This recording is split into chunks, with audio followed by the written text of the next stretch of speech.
Previously in Dragon's Maw, it was the morning of the Apocalypse Conference. Javolt's spelljack was in place, set to ruin Famine's day 10 minutes after the start of it, but there was a problem. Famine had successfully taken over Death and Pestilence, forcing them to agree with his viewpoint to try and sway the entire gang. Conquest was unsure what to do, but then in came the Steel Ranger Torque, claiming to have a message for Conquest from the Spirit of War, to take charge and strike down his enemies. Then the gates of hell devolved into chaos as battle broke out, and the Famine's spell was destroyed relatively early, freeing the rest of his gang, but Death and Pestilence were still under his control. The normal gang members evacuated while the party teamed up with Conquest and Torque to take down Famine, Pestilence, and Death. They presented a challenge, but they were able to throw Famine out of the arena long enough to try reasoning with the two controlled leaders. It wasn't successful at first, and Torque got a chemical agent to the eyes for his trouble, but they were ultimately able to free the minds of Death and Pestilence. Famine snapped at that point, bringing out his knives and attempting to take a hostage. He went for Aurelia, but Tempered Steel got in the way and ended up being taken hostage instead. While the rest of the party put the fear into Famine, Tempered Steel tried to lunge at Famine and break his hold. Sadly, he got a knife in the back for it. Famine tried to run, but every member of the party put in everything they could into one final attack, obliterating the traitorous raider leader and leaving a great big crater in the ancient meeting ground. But then Death, now recovered, revived Famine's remains and proceeded to torture the undead hell out of him. With Famine basically taken out of the picture, all that's left is to pick up the pieces. And we left off with Death, his scythe stabbed into Famine's chest, and Famine just screaming out in pain. Death looks around and says, "If anybody needs me, I'll be in my tent." And in an instant, the two of them disappear entirely, and you can hear the screams coming now from somewhere else in the camp for a few more seconds before they are very suddenly silenced. Not that the screams stopped or anything changed, but more like the sound was blocked. And Firelight and Tibbs have rushed Tempered Steel off to the doctors to deal with his wounds. Torque has also gone to doctors to, deal with the agent Pestilence had thrown upon him. And the gates of hell are now just kind of in a great disarray. Conquest turns to the party and says, "Well," and then he just kind of shakes his head and says, "I have no idea what to do now." Do you think under the circumstances, maybe we put off the rest of the apocalypse for now? Yes, I think so. Pestilence nods and says, "Best that, for now, we send everybody to their tents and we discuss what to do with the Famine gang. Although I imagine that they'll have some things to say about it now that their minds are free." And so Conquest and Pestilence start moving amongst the crowd that is gathered around the very edge of the gates of hell. Just basically spreading the word that, the meeting has been delayed, and while they deal with this treachery, and basically everyone just wait for the next word. And also, probably worth mentioning that last session everybody leveled up to level 7. Ooh, see what we got. Yeah, what have y'all picked for your level 7 upgrades, which is your destiny feature? And we got some items. And, item changes and whatnot. Oh, that reminds me, I need to go do things for my upgrade. You haven't actually done that yet? No, I forgot about it. Did you get your destiny, or did you just forget the combat stuff? There's a thing. Okay, I might as well just go ahead and say it since it's relevant. But aside from switching out an item to get a training certificate, so that so you can get another combat trait. fantastic. Well, no, actually, it's so I can do the flying thing. Oh, yeah. So you can get a utility talent. Right. So now I have Flight of the Hammer, reflavored. It's almost like flying, where he can, where Tempered Steel can use the hammer to fly. Can you use training certificates to get racial traits? Wait, what? No, training certificates just give you combat traits. Yeah. What? Yeah. Wait, Yeah. what? Yes. Training certificates are an in-combat item. You've got to remember that, in Pony Tales, combat and non-combat are meant to be separated. Well, at least first edition. Yeah. I think they were bitching about it throughout all of it until they hit Wanderlust, and then they just went, fuck it. Well, I mean, right after we started this game, Ponytails switched to a new abilities paradigm, where racials and utility talents and all that stuff were kind of merged a lot. But yeah, if you want into abilities. Okay, I may have to relook at that then. Yeah, because I don't think you can just become Thor with a training certificate. No. No. No. I wish. Training certificates would be the most broken things in the game. Yeah, if you could just pick up racials or utility talents with that. I spend $2,000 to go give myself OP powers. Okay, thanks, bye. So no flying around like Thor. I mean, I guess if there's a UT I'm not using. I mean, you've let me swap UTs out between levels. No, I have let you just plain old swap out, utility talents, rejigger that around if it fits flavor. So you could do something like that. Okay, I'm gonna have to relook at that situation. Fortunately, it probably shouldn't become a matter this session, but of course the thing that I was talking about that's relevant is that the metagamer thing at level 7, I get it was always rolled that way, which I've retiled when life gives you lemons. At the start of each session, you may roll 3 d20s, record the results. 3 session interrupt. I trigger a d20 is rolled outside of combat and I dislike the result. I can replace it with the recorded roll, and that roll is then expanded. Yep. So I'm gonna go roll those 3 d20s now. Well, okay then. Not sure if you're really gonna get a chance to use them, but feel free. Well, might as well. Shall I do mine? Oh yeah, sure. At level 7, Flotsam, as you may recall, is dynamic duo with Zenkarn. So at level 7, you choose a utility talent that your partner knows and you meet the prereqs for, and you gain that talent. Then basically your partner in the dynamic duo can do the same, for you. And that also works with choose one skill your partner is trained in. So I have taken Zenkarn's Fey Step, the ability that lets you step through step through walls and such for 5 minutes, although not through magical barriers, and you're still vulnerable to magical attack. And I've also taken training in Arcana. As an addition, whenever you or your partner spends a magical point to give a bonus to the other skill check, they provide an additional +10 bonus. Nice. Yep. Dynamic duo indeed. Oh, and I believe Zen picked up one of Flotsam's utility talents as well. And I did. Me and Spud had a lot of fun talking about that one, didn't we, Spud? Which one? Oh, really? There were several. Alright, yeah. As always, several.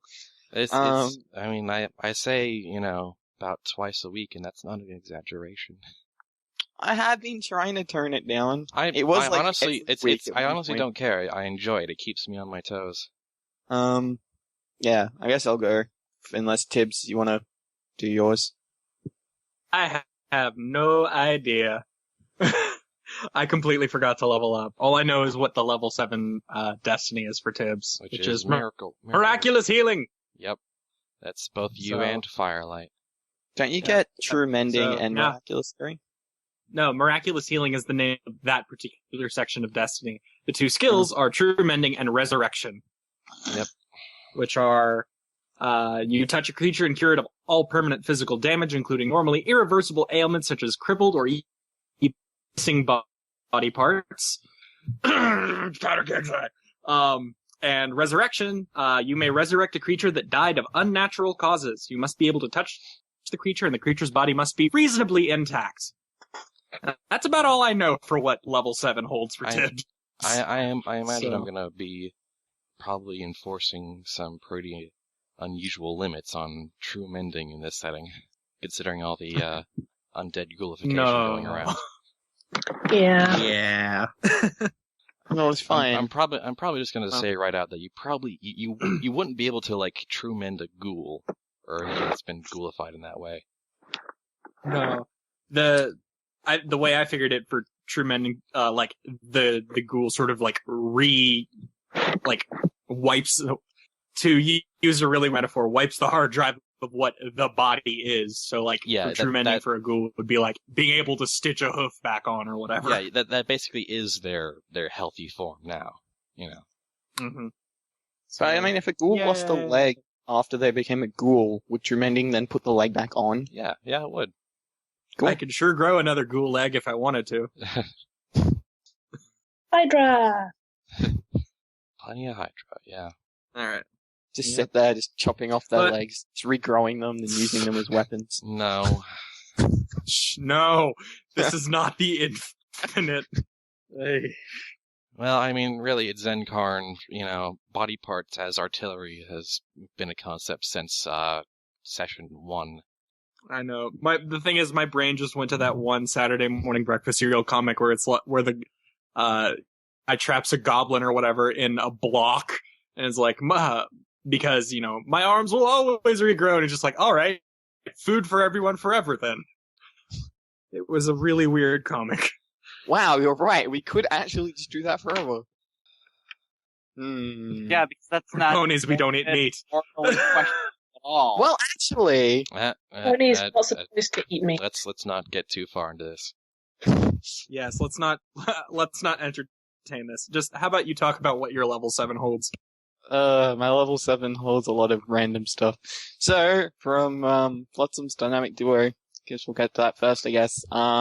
I took her Freaky Knowledges, also titled Flotsam's Friendship Lectures, which is +5 to explosives and +5 to weapon repair. I still don't know what I'm gonna do with the second one, but we'll figure something out. Fair, I can't recall Flotsam having used weapon repair yet. I'm sure it'll come out eventually. And I mean, it's kind of the way of Freaky Knowledge to, like, you set it up and then you end up picking something you end up never using. Yeah. To be fair, it's kind of a weapons-free zone, so it hasn't given you much opportunity to use it.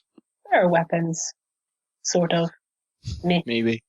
And for level 7, for my destiny, I get Ancient Knowledge. I can now detect any corpses or undead entities within 100 feet of me. Oh. In addition, you gain one of the following utility talents, of which I picked True Reanimation once per day, prep time at 30, and I can reanimate a corpse, and that corpse has all abilities that it had in life. I'm pretty sure I don't actually heal the corpse when I reanimate it, which is kind of disturbing in some ways, but that's cool. I mean, well, yeah, it's a zombie. You don't rejuvenate it in any way. I can then ask it 3 questions that it has to answer honestly, and then the soul is bound to the corpse for the next week until we banish it back. The creature is not required to serve me in any way, but it may not take any action that result in your personal harm. That's pretty darn useful, actually. My question, Spud, because the first thing I thought of, when it says you may not take any actions that result in your personal harm, would, for example, it calling guards who would attack me count? There is a level of indirectness. Yeah, there's a level of indirectness that applies to that. Yeah. Okay, that's what I thought. But I think it can. I think there would be a point where it can take actions that it can't foresee ending in your personal harm, but might end up anyway. But that's pretty much the limit of the indirectness. But yeah, it couldn't call someone else to hurt you or anything like that. No. Beat him up for me. No. Aww. Yeah, it just wouldn't be able to do that. I don't think it'd be a little bit 3 laws. A little bit of 3 laws compliant. Little bit. Not. I in my head there's a there's a limit somewhere. I'm just not sure where it is. It's fuzzy. It's Well, like when you what if the corpse went and found some guards when then... you tell something it can't take an action that results in your personal harm, the first, it's like, what exactly is the line? It's not a hard to find thing. You could argue about this for hours. Mm-hmm. Yeah. Okay. What defines harm? Exactly. It's all about, So, like, what if, for example, understanding and whatnot. Like, what if that corpse went and found some guards and then, without saying anything about what was going to happen, led those guards to where the party was without making any statements about, hey, these guys are not friends. Yeah. Oh, I also actually finally got myself so that I have the same amount of combat utilities as the rest of the party. You mean traits or talents? No, I was actually I was just straight one less than everyone else. Huh. So I took Form of the Reaper because I thought it was appropriate. And yeah, that's really about me for level up. So I'm Unless guessing you want me to go over my combat, which is I guess at least Revolt. Right. Let me see. What did I do? Well, my Destiny talents, I'm flavoring it as basically Javolt popped out his goggles, worked on them, and now they can see magic. What is the talent being? Right. My Destiny. What is the level 7 of your Destiny? Well, I gain a +10 bonus to checks to identify the nature of magical effects, and I can use one of my... and I automatically succeed on checks to detect magic if I'm looking at that magic source, and I can use one of my Destiny abilities once a day without spending a magic point. Oh god, so at least potentially double the spelljacking. Yep.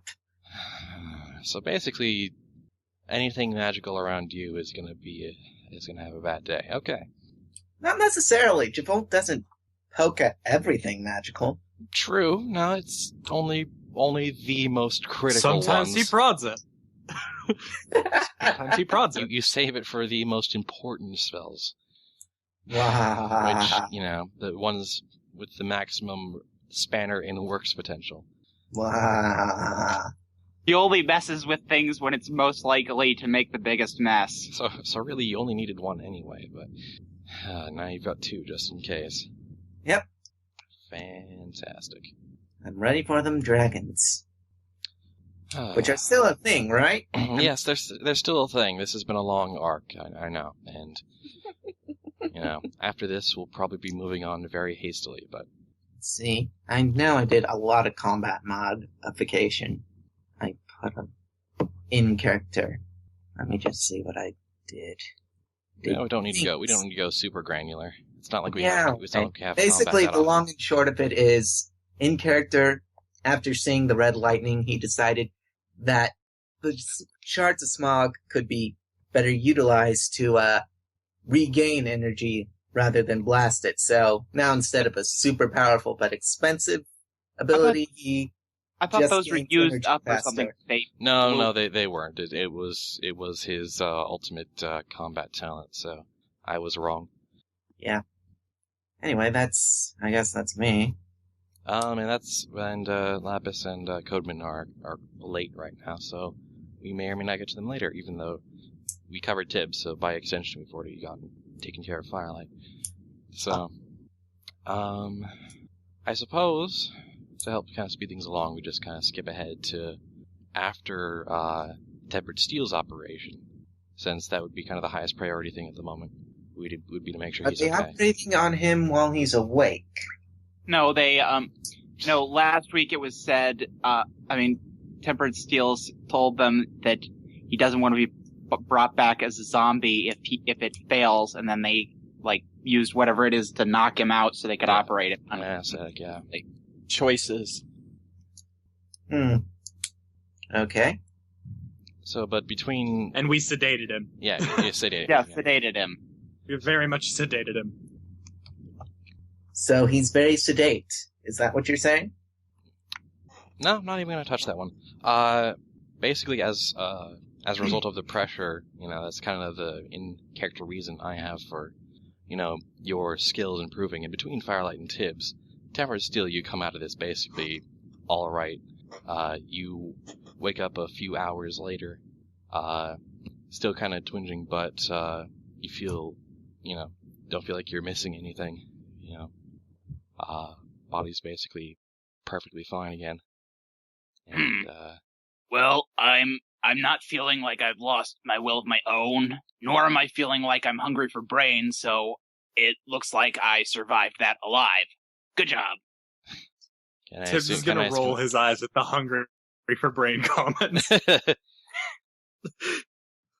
Can we assume that everybody's there? Because I assume that everybody was worried about Tempered Steel. Yeah, it was gonna be fine. No, nobody was there. And it was just Tibbs and Firelight then. No, Flotsam. Even they left at one point. No, even they're like, yeah, he's fine. Just leave him. We're worried at first, but then we got bored, and so now we're outside playing a board game of some sort. I don't know. Sure. All headcanon accepted. Sure, why not? Flotsam is inside, like hovering, literally. Like hovering where? Inside, whatever. Inside the tent, probably above you.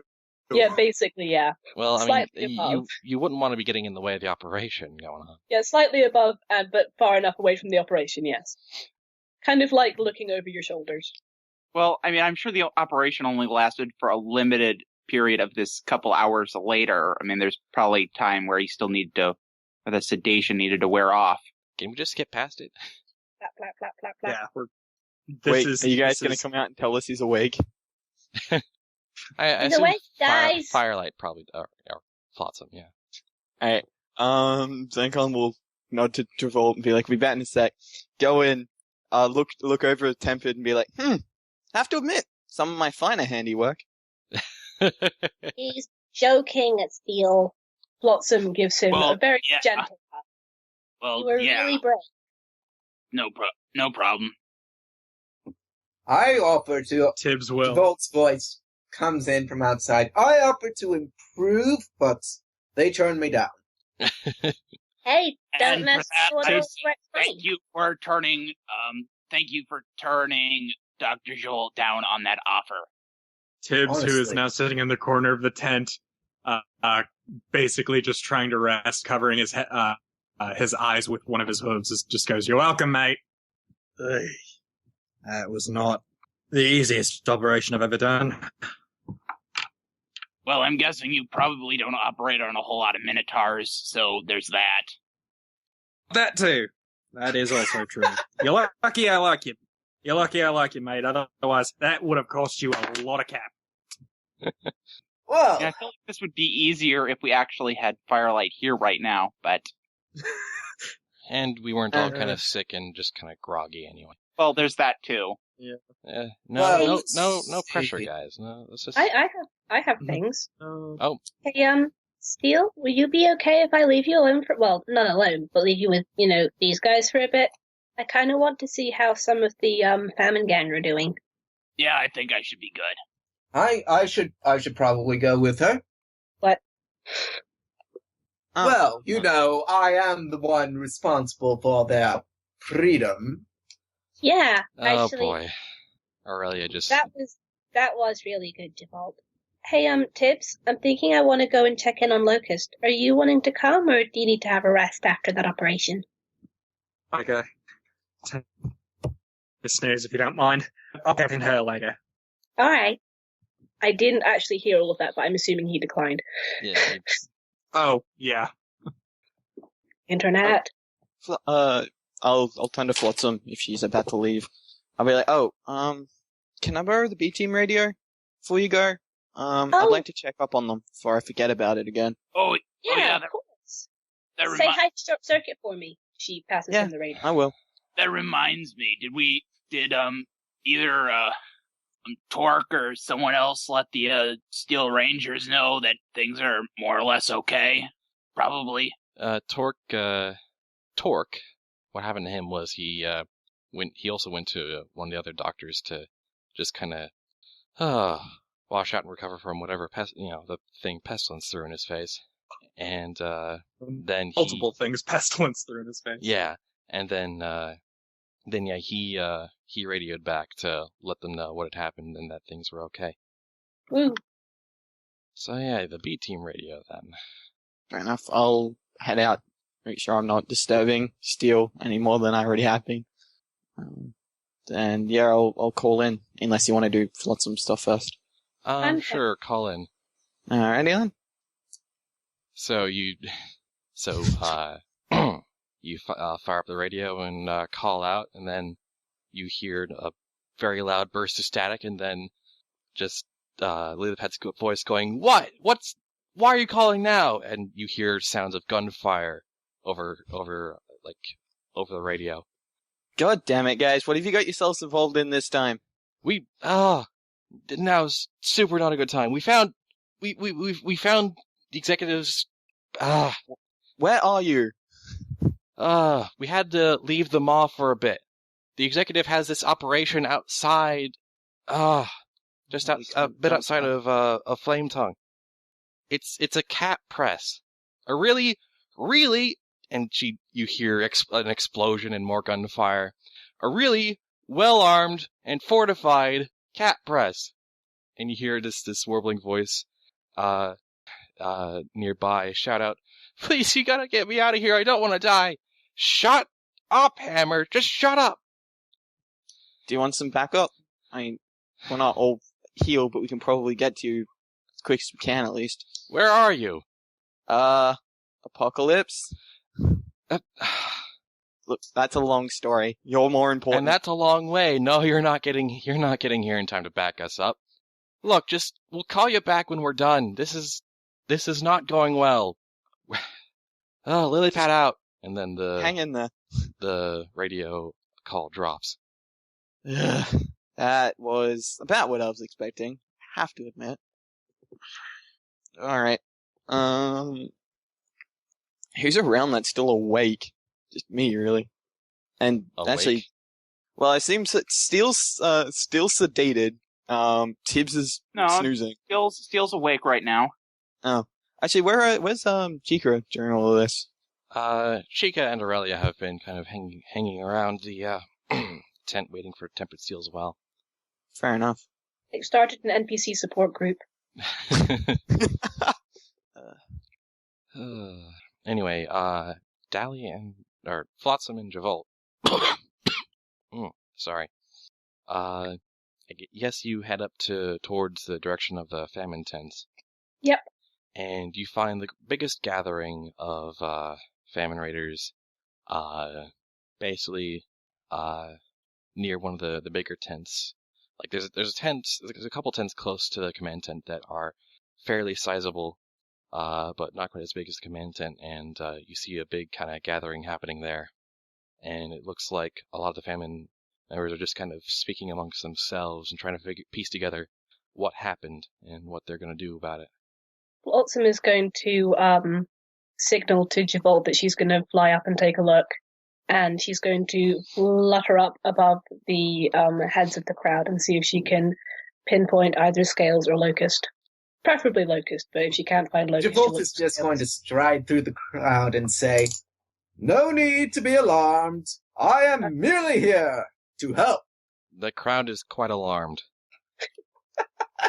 Flotsam is going to flutter back down to Javolt's side and say, Famine Gang, I'd like to introduce you to Dr. Javolt.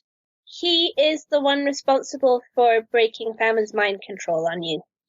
And we wanted to make sure you guys were okay.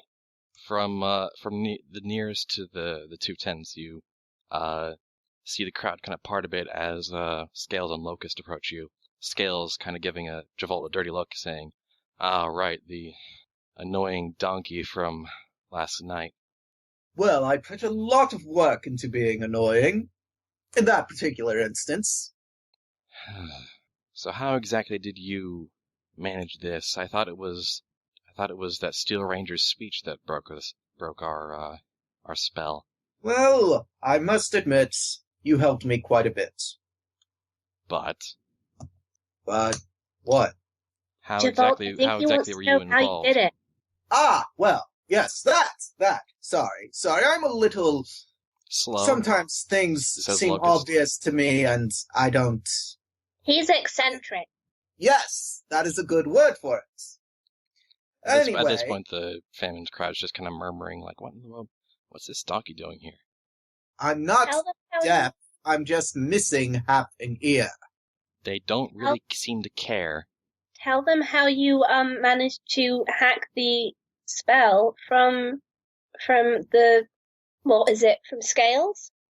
Yes, indeed. I was made aware of the spell by my mutual compatriots. Let's see. The zebra. No, not the zebra. The zebra's lady friend. I'm sorry. I'm lots of stress. The point is, from talking to Famine, we figured out that you guys were under mind control.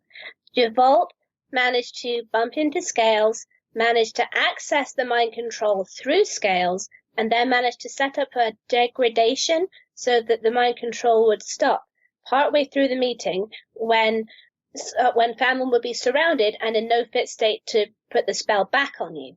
And how are you? She looks in particular at Locust at this. Scales' eyes go wide. You used magic? I didn't even notice anything. No. I eliminated magic.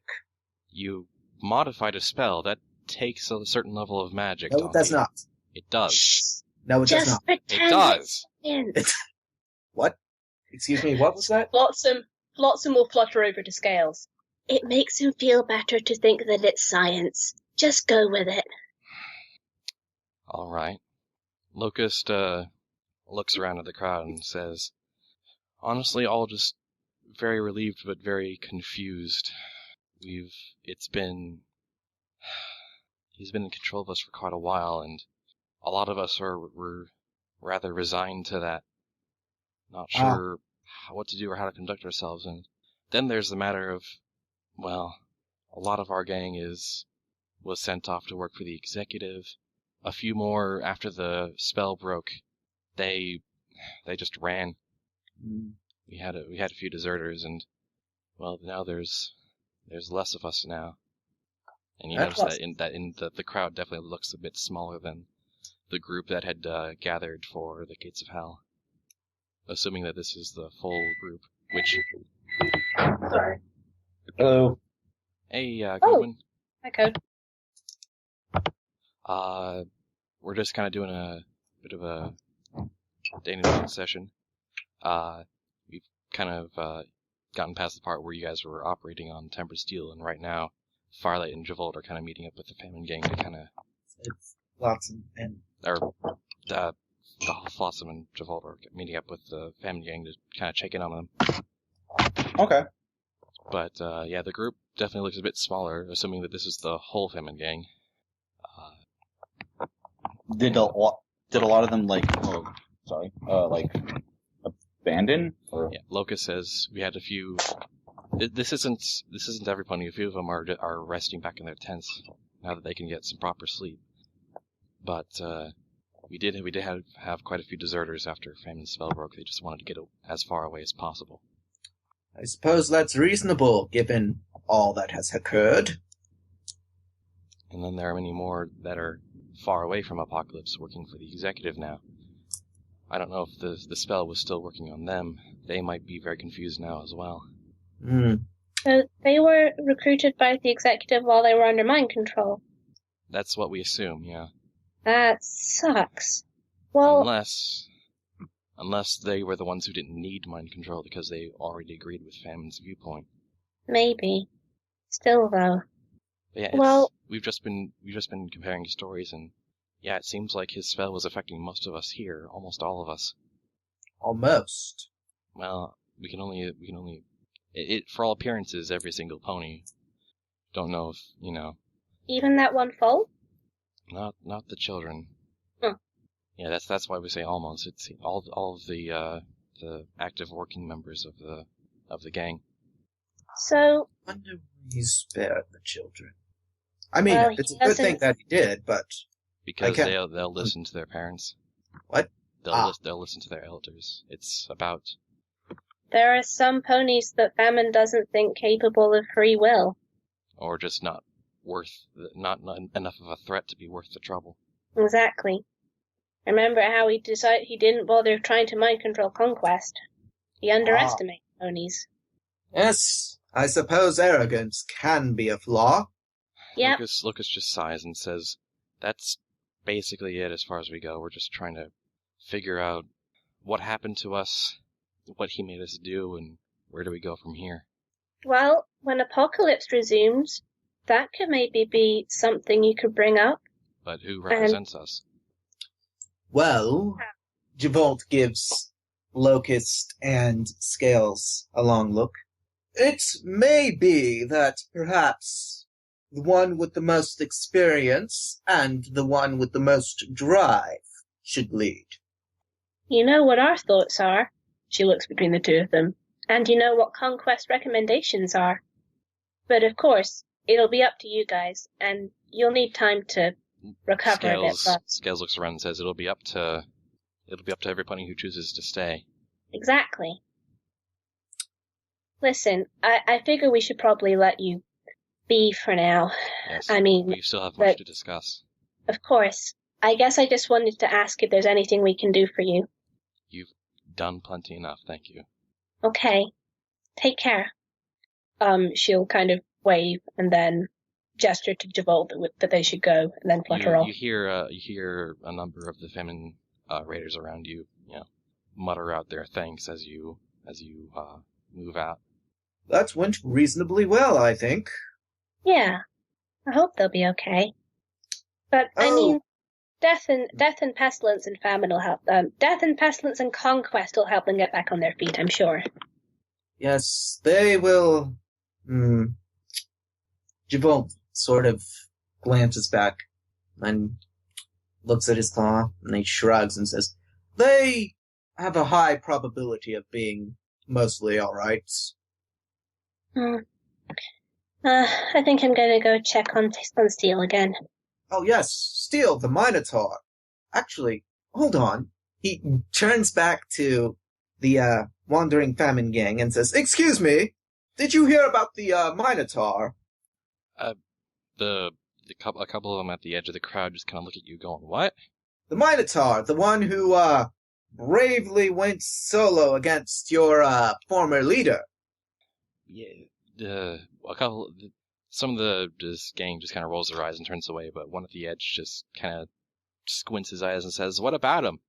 Oh, no, I'm just saying that he nearly sacrificed his life for your freedom.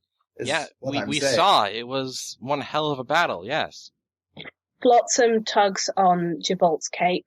Javolt, I know what you're trying to do, but I don't think they're ready to talk about it just yet. What do you think I'm trying to do? You're trying to make sure that Steel gets his recognition, right? Yes, that's exactly what he is trying to do, yes. Not trying to install a new leadership or anything. No, that's not what Javolt's trying to do. Well then, I'm out of guesses. Remember, this is Javolt's. He is an enigma. And there are female raiders. God damn it! God damn it!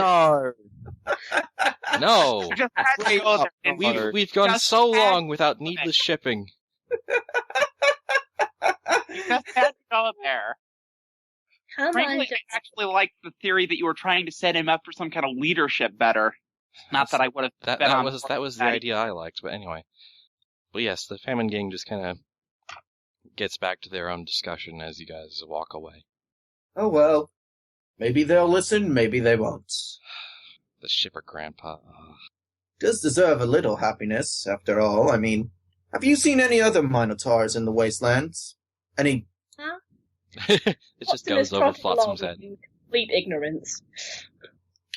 Well, I'm just saying that ponies seem to be making a recovery, and I know there are other donkeys and zebras. The equinides are fine, but the more exotic species, I don't know if they have survived as much. You've got to think long-term in this time. I don't... Huh? I'm torn between wishing Timberskill was there to stop this and glad that he's not there to be completely upset over it. Yeah. Also, I like how in the Skype window, Smarty's avatar is just a really disapproving Octavia. Well, Default shrugs and says, I suppose I'll have to give up on that particular quest for now, but only for now. I have to mention, just as the DM, out of character, Tempered Steel doesn't really seem to need romance in his life right now. I would like it stated for the record that that they're still walking along, and after Default says the last thing, Flotsam stops for a few seconds, kind of thinking hard, and then goes, Default, no. And just flies after him. No what? Nothing. Let's just go see Tempered Steel. Right, let's go see our continuously single Minotaur. God. God. Oh, okay. So you make it back to the doctor's tent where Tempered Steel is. It's not really a tent, really more of a shack, but yes, you managed to get back there, where most of the rest of the group is kind of hanging out, presumably. Right. Hello. So, what's now is the question. Oh, Zenkarn, did you get through to the B team? Did you get to speak to Short Circuit? They were a little bit busy. Apparently That sounds like a bad kind of busy. Yeah, well, let's put it this way. Gunshots and explosions. So yes. Gunshots? Bad, busy. Yeah, they're outside of the mall. Oh. Well, they Not don't. too far out from Flame Tongue, and apparently they've met some resistance around the cap-making factory. Oh, they found it. Good. Wait, a cap-making factory? Alright, let's pause, how they guys, said- pause. Slap is back. Hello. Hello. I'm so tired. Hello. I drove all the way to my parents' house and back today because I forgot some stuff that I really needed. Oof. And needed to go grab that. And then my dad, as usual, took too long to get dinner ready, and that's why I'm an hour late. Alright.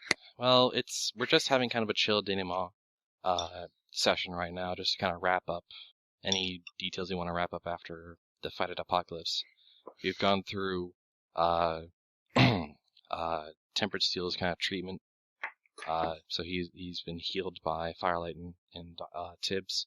Javolt and Flotsam went to talk to the rest of the regular famine gang, who's just they're kind of having in a discussion to figure out what happened to them and where they're going from here and whatnot, basically, figuring out their destiny at this point. And now everyone's kind of back at one of the doctor's shacks where Tempered Steel was treated. He's awake now and just kind of talking right now. Zenkarn used the radio to contact the B team, actually, to kind of check in with them. And what he heard on the other end was a bunch of explosions and gunfire, and basically Lilypad saying that this was not a good time. Yeah, Steel, remember when we last talked to the B team, they said that Hammer told them that it might be that the executive was getting a lot of his funding from a bottling plant, or where they're printing out, a cap press, lots of counterfeit caps, and that's how he's got so much money. Well, So they would go look for it with Hammer. Well, sounds like a thing we should go help with. I mean, or at least, maybe we can't get to them right away, but They're outside the mall, though. Right. What of Oh, it? I did ask if they wanted us to come around, and they basically said not to worry about it. But we should probably Really go. in charge. She's always able to take care of this stuff. Pipe up and very groggily say, what was the point of hiring a B team if you're just gonna go do the job yourself? He's not going to do it himself. He just wants to help. But they can handle it on their own. They're really competent. More competent than us, let's be honest. Tibbs just raises a hoof in agreement. Yeah, I agree. And besides, how do you counterfeit caps anyway? Are we using the new roll room type? Because I don't see anyone in the old roll room. I'm in the old room. Yeah, we're in the old room. I'm in the old room. It may just be that, we haven't really done much. Yeah, we haven't rolled anything. Oh, yeah, that's true. I mean, I rolled for Right, my... was that I rolled Well, does my it show cat. me as having just joined then? Yes. Yeah. Oh, okay. Din, what do you mean by continuing to use the $3 words? You're using it at many opportunities, so just I'm not making fun of it. I literally do not What's understand. the $3 word then? $3 word is just fancy word. Oh. Oh. I do kind of have that vocabulary thing. I don't know. But I like the word denouement too. I'm just teasing a little That's not a bit. fancy word. That's an English lit word. Denouement is so fun. It is a fun word. I love it. What word? Wait, no, I know what the problem Denouement. is. Din. You're getting dollars mixed up with syllables. I have the biggest grin on my face right now. You, I'll be quiet. That was an interesting one. Yeah. That was an intriguing one. Oh, that's And so- lots of typing from Codeman. Oh, what? Alright. Oh, you can hear the typing? Yeah. Oh. But I'll mute. Well, I'm typing, sorry. so yeah, that's basically where we're at. Basically, this session is an opportunity to, figure out, anything you want to just resolve while you're still in Apocalypse. And then there was lots of quiet. I think we may be looking at what Zenkarn put in the chat. That'd be my guess. Or cute list. God damn it, cute. Anyway, Everything had gone silent, so I just started looking for funny for Twilight pictures because I'd it was like open I'd in like the to stay on tabs. track if possible. Well, okay, we're talking about what the B team. Yeah. Yes. Okay.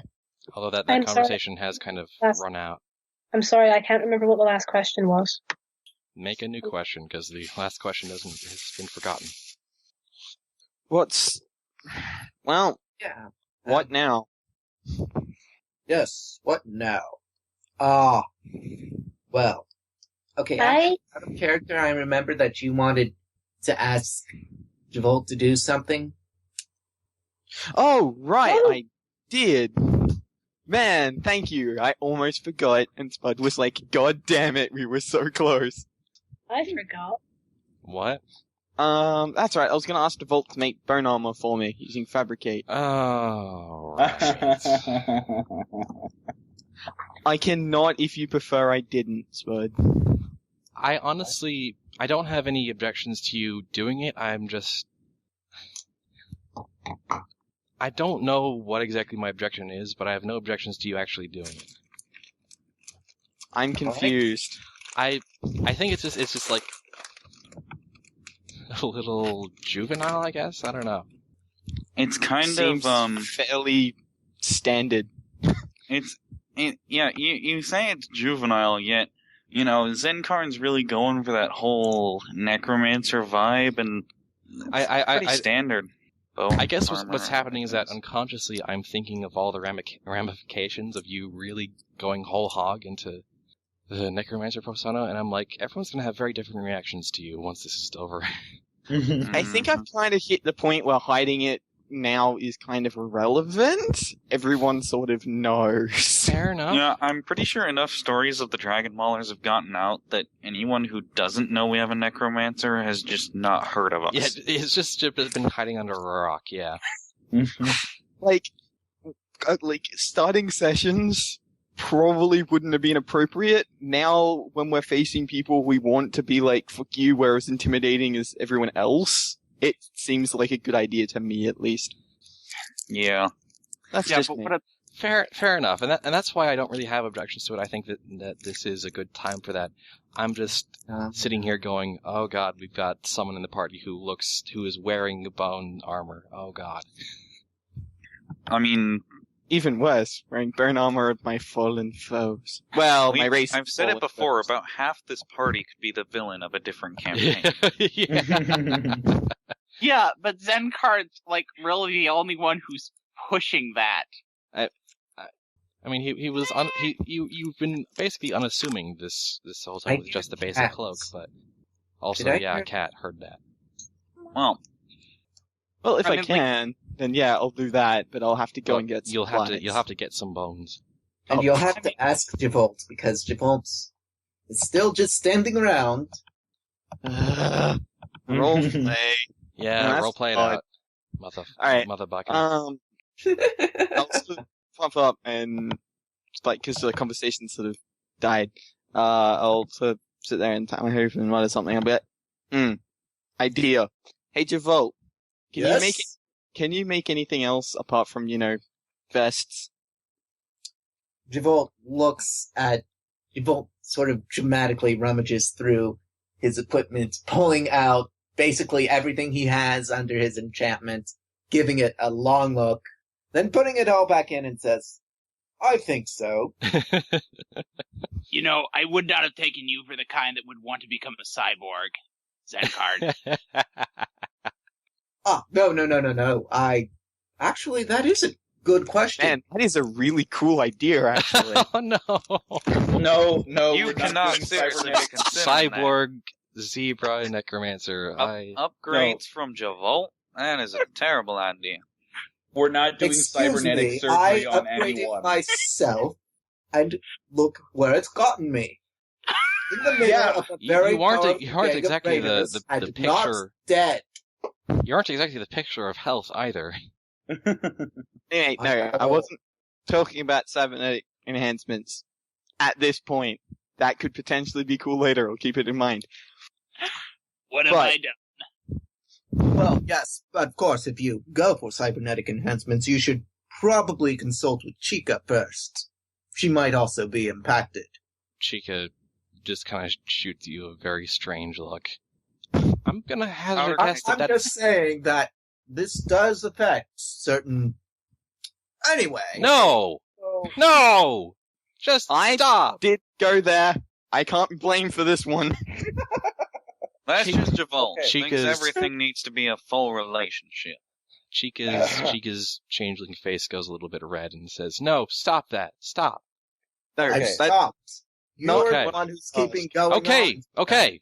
Moving on. I wanted to know if you can make armor. There's Out the of question. metal? Yes. Not quite what I was thinking. Oh, Cuteless, Out you're of breathing hard cloth? into the mic again. Oh, Yes. I hit my mic and it went down. Apologies. Are you thinking of a specific material here? Because Conquest's bone helmet? I have not met Conquest's bone helmet. I've only seen it from afar. I think so. Hard. Powder keg just looks away. He just looks away. He can't even Do have you a want bear a to bone look at helmet, Javolt right now. Zencon? Well, actually, I was thinking more of a full suit of armor. Something Wait, a little what? bit more offering protection than this, considering some of the places we're going to be going. Also, Oh, I suppose that's intimidation factor. reasonable. You want bone. Would you be providing the bones? Of course. I mean, it's not like getting them is going to be particularly difficult, especially around here. Obviously not his own, but Oh. Of course, that was obvious. Yes, of course. Well, that does bring that conversation back full circle now, doesn't it? Well, Wow. On an unrelated note, have you considered the benefits of having a more metallic skeleton? Oh, just a I have to second. say I haven't, but mostly I want it for the intimidation factor. Bones Well- are kind of Zenkarn's thing. That, Well, yes, And a I know that. But, right, because walking around is the most intimidating things ever when we're supposed to be the good guys around here is a great idea. Hey, I don't see the harm in it. if you're looking for bones, I've got still, Powder actually, Keg is that going is to a good fish out. question. What kind of bones are you looking for? Are you looking for... Pony. Guys, it's a brick. I have the brick. The brick? Oh, The God, brick no. all the way from like the very first session or two. So do Powder I. Keg very specifically grabbed some dragon bone. Oh, you did. Actually, Dragon that's the bone point. I got some armor. as well. We both grabbed some. Oh no. Yeah, Yes! dragon bone armor. Okay, how much dragon bone is there? Powder Keg grabbed some dragon clawn, talons is what he grabbed. I mean, we're gonna have to I mix it think. with pony bones, but that can't yeah. be difficult. Let's see, where is it? I marked it down. Actually, this might Oh, solve that's a few it. He took problems dragon that I was teeth. thinking of. Oh, cool. We can set those along the actual ridge of the helmet. Then if we take unicorn horns and ridge it... Smarty, where's that picture you drew me the other day? You were so... I love Wait a minute. How big are these teeth? I'm pretty sure you can't line the helmet with dragon teeth. No, they would be forming a sort of steel fence. Oh, no, okay. Here's what you could do with them. You know how, helmets, like, have the face guard? That's what I was like, saying. the lines between that? Yep. That's what matters. Yeah. Meanwhile, while all y'all are getting what... excited about this, Aurelia's just kind of sitting in the corner, just kind of squinting at you, going, "I'm not sure if I should be disgusted or think this is badass." Oh, I'm surprised she's not sitting there being like, I feel I should be offended, but I'm not sure why. It's like, I'm right here, you guys. Really, Aurelia just kind of shrugs and says, "Well, it's the bones of my really dumb ancestors who set up this stupid curse thing in the first place, so whatever, right? I guess." They're dead. They don't need them. Come over here and help us with the design process. Don't push it. Hell, I imagine that if, my ancestors could get away with it, they would wear dragon bone armor, like, on top of their dragon scales. Yeah, they totally would. Dude, that'd make it even creepier. I think there was a group that actually did. And the other thing about these apparently it was considered attractive. The other thing about these ancient dragons is that they were, kind of evil. Well, yeah, no, I feel like I'm being stereotyped. I'm still just kind of like, she kind of looks at her own claw and then over at some of the bones and says, "I'm still kind of like weirded out because I'm staring at like dragon skeletons right now, but at the same time I'm just like thinking of the final result and I'm like, that'd be really cool." If we're talking about stereotypes, I don't think we're really beyond. I think we're kind of beyond that territory with ZenCon. Zebra, Necromancer, Cloak. Oh, I'm sorry for not being completely original like you, pal. Nice tie, by the way. Wait, it is a nice tie. I'll have to work that into your dress. Is Powder still wearing the messed up tie? Tux. He wants a tux, not a dress. Powder has never. Powder has had that tie since the very first session. Yeah, that collar. Okay. That's what he's. The collar with the ratty tie, yeah. Yeah, okay. I'm just making sure. Yeah, no, he still has that. And, the tie is definitely a very confused look. You can't really call it a tie, though, at this point. It's pretty much just tatters. Yeah. It's a rag. It's a rag he tied around his neck. Or rather, hung from the collar, yeah. Well, Powder Keg's odd consideration of tradition aside, for the moment. Okay, question is, can we actually make armor out of dragon bone before we actually bone? With Fabricate, I'm afraid to say yes, you can. And multiple members of the party have that. Do you want specific pony's bones, or are you just going generic with this? I was thinking a mix of both. I was thinking something along the lines of, and I just started sketching something in the dirt. Very similar to what Smarty's got, but. And Javolt gives it a look and he says, "No, that's not practical," and he starts smudging some stuff out and putting stuff. Look, all I know is I definitely want unicorn horn on the forehead for, goring. Maybe along the spine maybe along the spine as well, so no one can, jump me. Oh, God. I would not actually suggest putting horns on the spine. After all, you are friends with Flotsam. Yeah, point. She's gonna want somewhere to sit. Flotsam beans. Maybe along the... Aurelia actually starts getting in on this action and it's like, well, really, all you really want to do is just make sure that, all the soft pony bits or zebra bits, I guess, are all covered. So the legs, the barrel, neck, head. Well, if we're going for intimidation, he's already got the stripy look. The bones would actually accentuate that. So he looks more fractured, if that makes any sense. That's cool. I don't know. I was thinking more of a design, kind of like Powder just sketches something in the sand. Am I really? Okay, wait. If I'm gonna get in on this and stuff, Am I really the only one That's in also here who super doesn't cool. think this is a good idea? Yeah, Yes, you are. yes, you are. yeah. yeah. Even Chica's gathering around, and Okay, wait. Is there a piece of a small oh god, piece Chica of... actually like looks at one of the designs and actually like transforms into Zenkarn, wearing that version of the bone armor design. Which one? This one. Anyone? One of them, any of them. The fact is, she does it. Okay, now I wait. walked around the Blue tent green bit. sculpt for the horn, but somebody blew his head off. Okay, wait. Everyone's just drawing in the dirt, right? Well, Flotsam has got her paper out. and Chica's actually transformed and is starting to kind of like turn around like a model. Okay. No, I was gonna say, like, everyone's that drawing in the model, dirt. You see can't the draw one in the that's dirt. it's close. You want to move the shoulder blade a little like this. As you throw out suggestions, Chica shimmers a bit and changes her illusory outfit to match. My god, this is like the perfect, like, model to make clothes. That's way too, like, elaborate. Flotsam is just stretched out on her belly, drawing with like her two little hooves holding the pen together. Tibbs is still- going Actually to going to last. continue Well, laughing at all of this and go, "You lot are crazy. I'm getting out of here for a little bit." He's going to walk out of the tent. I'm Steel, doing that. don't tag, leave me alone with these people.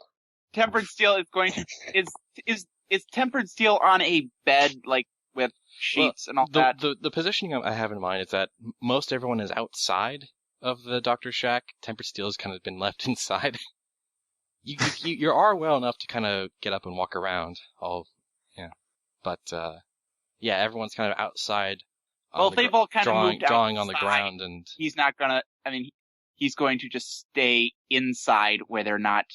where Oh, no, wait. Okay, everyone who's listening in on the stream, this is a competition. No. Oh god, Yeah, no. no. Best bone armor design. By the next week, that bone armor design is canon.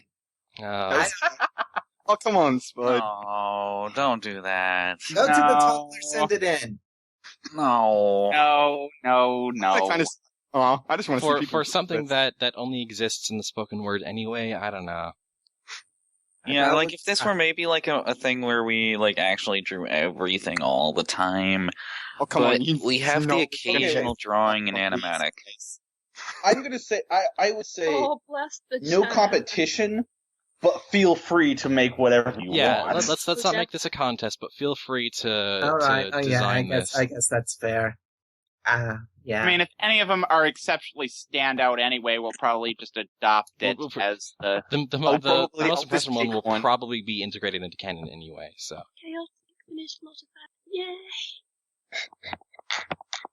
I mean, Oh, this, man. this is not like a contest. This is purely if you want to. If you've got the creative juices flowing as well for this. Bone It's an armor. interactive session this week.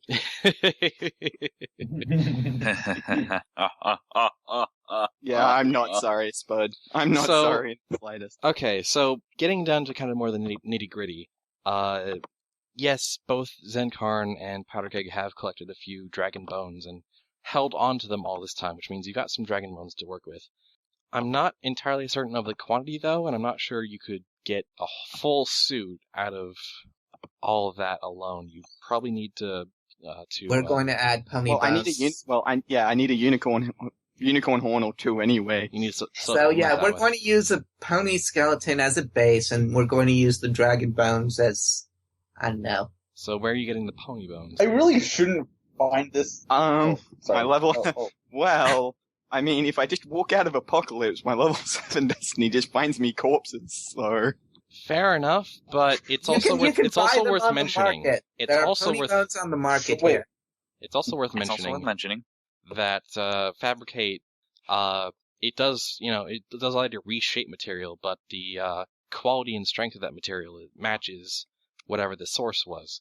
You probably want some metal in there as well. Well, Yeah. more to the point, any skeleton that's been decaying long enough is probably going to be a bit more brittle. So I I have just to find realised, fresh by the way, corpses. your finding bodies ability is basically a reflavored rarities finding gems spell. No. Yes. Devolt suddenly gets this strange look in his eye, and he says, Zenkarn, you're the professional necromancer-ish. Yeah. Ish. Well, I know that Death has a need to deal with Famine for a while, but does he actually need Famine's body for that? I don't know. Oh, I like where this is going, though. That would be fitting. I really it shouldn't would be. find this as, like, You know, if we ever appealing as I went do. back into the past and told the story of how we made your armor, it would be considered quite disturbing. Why don't you go ask him for the bones? Well, I have to Oh, drop man. off the totem anyway. Where will we draw the line? Well, There is line. what line? When do we draw the line? It's famine also. I swear, it's kind you of the guys most are the iconic. worst. We're not the worst. We I killed the am. worst yesterday. So Well, do we you, killed do you the want to second go? one. Do you want to go visit Death? I think I You You're heard guys killed the just second recycling like Worst. responsible, ecological watch things. Yeah, uh-huh. Your idea failed there. And I would totally put wings on this, but I don't think I could find enough Pegasus. That's a lot of little bones. That's what I wanted. That's all I was. you just tactical targeted sigh effect. That's all you wanted. He wanted to get you to the point where you're just like, what is this, Most of cupcakes the now? Pegasi strength, if I am understanding this correctly, is actually in their muscle mass, so... Yeah, I just think it would look cool. And probably No, break off no, really but easy. it wouldn't. It really wouldn't. Yeah, I'm gonna maybe actually not. say, design-wise, the Pegasus wings probably wouldn't look very good. Nah. Yeah, which Maybe is as a annoying. collar, maybe as... I would like- say, like, probably as a design along the side. Yeah? Anyway, I really need to give Death his totem back before I forget about it and kind of just leave with it by accident. All right. Yeah. So, Zenkarn, I guess you just kind of leave the group to their planning and head up to the Death camp. Yes, please. Well, you're really gonna leave the design of your armor in, like... I trust you. You'll do fine. Basically, you guys know the basics of what I want, which is a helmet with a unicorn horn on it, and probably spikes along the tail. And Aurelia's like, but, if we do dragon thing, then do we And just grab Tika the is unicorn horn to that? probably Or? making suggestions. Guys, You guys can Guys, figure it. may I This will point all out be the fact that off-screen. may I point out the fact that Cuteless said 3 words I thought I'd never hear him say. I trust you. Oh. Oh my god. Oh, boy. And that's when Temper Steel gets in so he can help sabotage the design. God damn it. Okay, to the chat people, no, Javolt will not make this armor into a dress. There's no tradition behind that. Anyway. Besides which, he's a zebra, not a pony. The logic is sound. Anyway, The logic is a thing. Anyway. So Zenkarn, you head up to, Death's tent. You're not entirely sure where Death disappeared to after the Gates of Hell, but when you first try his command tent, you can tell, I guess, with your newfound sense that there is a couple dead bodies inside the command tent, and you do kind of sense a lot of necromantic energy coming from inside. So safe bet that he's in there. I'll do whatever I guess is the equivalent of knocking. You kind of prod against the opening flaps of the tent, and you notice that there is a kind of a enchantment around the tent. And as you open the flap slightly, you hear this loud screaming. It seems like there's a sort of soundproofing effect on the tent. Hey, Death. Came to drop off your stuff. When you open the flap and step inside, you notice that on one side of the tent is Death, with Famine's body kind of just floating beside him, writhing in pain. And on the other side is actually about 8 or 9 Death Raiders just kind of sitting there like a classroom. And Death looks at you and says, "Ah, Zenkarn! Glad you could join us." Hi. So, Zenkarn, do you know the importance of the crescent moon rune when using a necromantic circle? Not off the top of my head, because I haven't looked at it in forever. I remember them. Give me 1 sec to get the document open, and I will tell you. I wasn't actually expecting a legitimate answer out of that, but... There was a whole document for this. Crescent moon. The crescent moon is the symbol of evil, destruction, dreaming, and souls. The moon has many phases like a spirit, but also encompasses the darkness that resides in it. The crescent moon is mostly used for bringing, as a symbol of the, I guess, dark side, or, the stars, as it's said in the necromantic, as the, zebra versions. It's used to try and recall lost souls. Now, what do you suppose would happen if you try to call a soul back? Say you do the necromancer circle and you forget a rune. Forget that rune. What do you think would happen? You could potentially trap the soul, fail the ritual, or in some cases call back something you didn't want to call back in the first place. Very interesting. Also, and Death does look kind of impressed. He's smiling wildly, just having a great deal of fun, looks like. I have to admit, whoever taught you, they were very thorough. I'm very impressed, Zenkarn. Thank you, sir.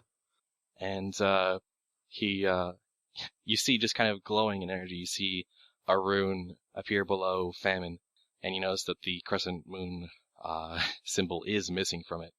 And Famine just starts screaming out in pain again.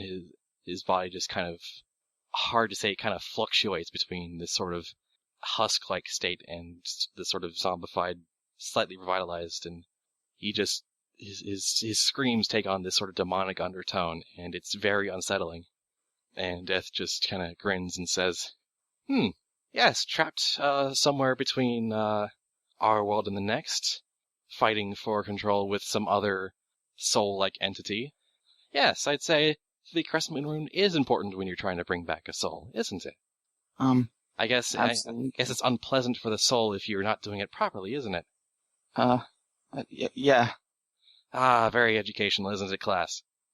Oh, yes. Zenkarn, I presume you had a reason for coming in? He removes the circle, and Famine, returns to his normal zombified self, just breathing heavily, just, looks like he's trying to cry, but tears don't stream down his face. You see Zenkarn sort of rip his eyes away from Famine and sort of shake his head, and he's like, okay. I came to give you your totem back, and also ask for a favor. Yes, the totem, thank you. Yeah, just set it down over there. And, what was the favor? My friend, I kind of decided I wanted some bone armor, and I was given some advice that we wanted some fresh ones, and I thought that, taking a cue from, Conquest, huh? I thought it'd be cool. I'm kind of against it myself, but I do confess I did go through a bone armor phase as well, so I can understand it. And I was wondering if I could, borrow Famine. I thought it'd be appropriate. Oh, okay. So you need a skeleton for some parts, huh? Yes, please. Kind of thinks about this for a little while, and Famine's eyes go wide with fear, and Death just kind of grins at him and says, I think he can spare a few parts. And this very unsettling magic fills the air. Famine starts screaming again, and it looks like his skeleton just kind of rips itself out of his body, but more phases or melts through. Like the bones kind of just push through, and then the skin closes behind them as the bones just kind of all come out and clatter onto the ground. Famine's body seems to go a bit more limp, and Death just grins, and Famine looks just too much in pain to even make a sound, and Death says, I think that'll be enough. What do you think? Yeah. No, thank you, sir. I think that'll be heaps. Well, I'm glad I could help. I can't wait to see how it turns out. You need any other bones for that? I can take whatever you can. Well, I'm happy to take whatever you can spare, really. Oh, do you have? I'm asking if you have any of your own. Yeah. Me and Powder, you don't end up using the whole skeleton for this. Is the problem? Oh, well, me and Powder had some dragon bones we found. We were going to try and put that in. Do you have enough to make the whole set for? Not the whole set. That's why we That's why we needed famine. So Dragon plus Pony Bone Armor. There was a time where I wanted to put together some Dragon Bone Armor. That would have been... but at least you're gonna get a partial set. Good on you, Zenkarn. Anyway, I've got some more experiments to conduct. Some more education. So, I'll let you get to it, Zenkarn. Yeah, thanks. I'll collect the bones up in the saddlebag and I'll sort of walk out, trying not to look too shaken. And you hear the screens resume right before the flap closes and the soundproofing spell closes back in and you hear nothing anymore. It's just the normal apocalypse tense again. And thus, once again, we have affirmed, do not piss off death. And this is the kind of reason that I am disturbed by necromancy in general. I'll walk back to the tent where the rest of them are, and I'll drop that the. That was revitalizing, I'll admit. You sounded like you were having fun. I didn't think you had it in you. Apparently, I have a appetite for some very morbid descriptions. He reached into the deepest, darkest, blackest parts of his soul. It's Fallout Equestria. You're gonna have some seriously whiplashed grimdark somewhere. Everyone know. has a dark side. So which bones did I get out of curiosity? You got skeleton, like the whole thing. You got Famine's entire skeleton. Cool. Oh my god. You've got more than enough bones to do what you need. Plus the dragon bones. Alright, so... Case, I will, Guys, when I get back. you know that karma we earned last session? Bye! Are you still... You've lost some karma. They're still outside the tent with this full skeleton, correct? Yeah, and I'm just gonna walk in, I'm gonna drop the bag and just be like, be back in a bit. You both goes need after a walk, and I'll Newsflash, we're all still horrible people. Bolt goes after him. Okay, you go Wait, after Zen. does this bag get dropped inside the shack or outside? Inside the shack. It just gets dropped wherever the majority of the people are. The majority of the people are just outside, still kind of planning. So anyway. So Javolt follows after Zenkarn as he tries to go on a walk. That took a lot less effort than I thought it would. Yeah, wait, Powder Kick pokes his head out of the tent as Zenkarn's leaving. Hey, wait, I need your dragon bones. Wait, I thought they were outside the tent. Yeah. Right. Yeah, you guys, the details keep getting switched around. It is not quite a tent; it is a shack. Oh. And you guys have been outside it, drawing in the ground to try and, That's failing another medium to design this thing. Yeah, right before Zenkarn leaves, Powder just like, wait, Zenkarn, we need the dragon bones, put the armor together. They're in the bag. You can find them. Alright. Along with the others. So yes, I think it's safe to say when Zenkarn and Javolt get back, there's going to be a new set of bone armor. Alright, so, yes. Javolt follows after Zenkarn for some reason. Zenkarn is just going to be walking, looking kind of... sad's not really the word, angry is also not really the word. Perturbed, I guess. Yeah, that disturbed would be a good one too. Yeah. Zenkarn's capable of being disturbed? I never would have thunk it. Zenkarn really hates when people mess with souls. Oh, right, yeah, I forgot about the whole dragon thing. That's right. Does he ever stop walking? Is he going to stop and look at something, or? He's just kind of lost in thought. Yeah, I'm just sort of walking at the moment. Like, the idea was sort of I guess the general idea was sort of just to do a lap of a small area and come back. Yeah, so Javolt is just walking beside him. Take a walk around the block. Not that really blocks here. There are one of the, I don't remember everything, obviously. I don't remember everything before the explosion. One of the things I do remember was finding... Not sure what it was, actually. I know it was mechanical. I thought it was impressive. I thought I could fix it up. And I did. I think I did. Maybe I got someone else to do it for me. But I was an important part, and I was proud of this thing I had made. And then it turned on, and, well... I still do science. I still work on technology, obviously. I still try my best to make sure everyone knows what science truly is, and spread technology around, but I remember that it's not always the best of things. That it's the people who use technology, who choose what to do with it, that defines its morality. What in the world was even that speech? So, you're basically saying it's not the mistakes you make, it's what you learn in the process, I guess.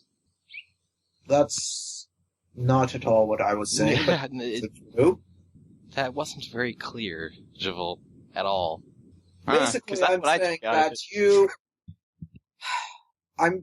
whatever you saw, and I know you saw something, that's one extreme. And you can choose not to go to that extreme. What happens if you've already been to that extreme? Actually, you know what? Better question. What's the one thing you don't do in the wasteland? What's the one type one thing you don't do? Me personally, or just in general? Just in general. Die? Yeah? Well, I mean, depends on who you are for that one, I guess. No. There's a particular type of wasteland citizen that gets left alone. You know what that is? Not really, no. This Zenkan is just gonna look more sad. He's gonna be like, that one thing is the children. And what death was doing to famine for fun, like, for kicks.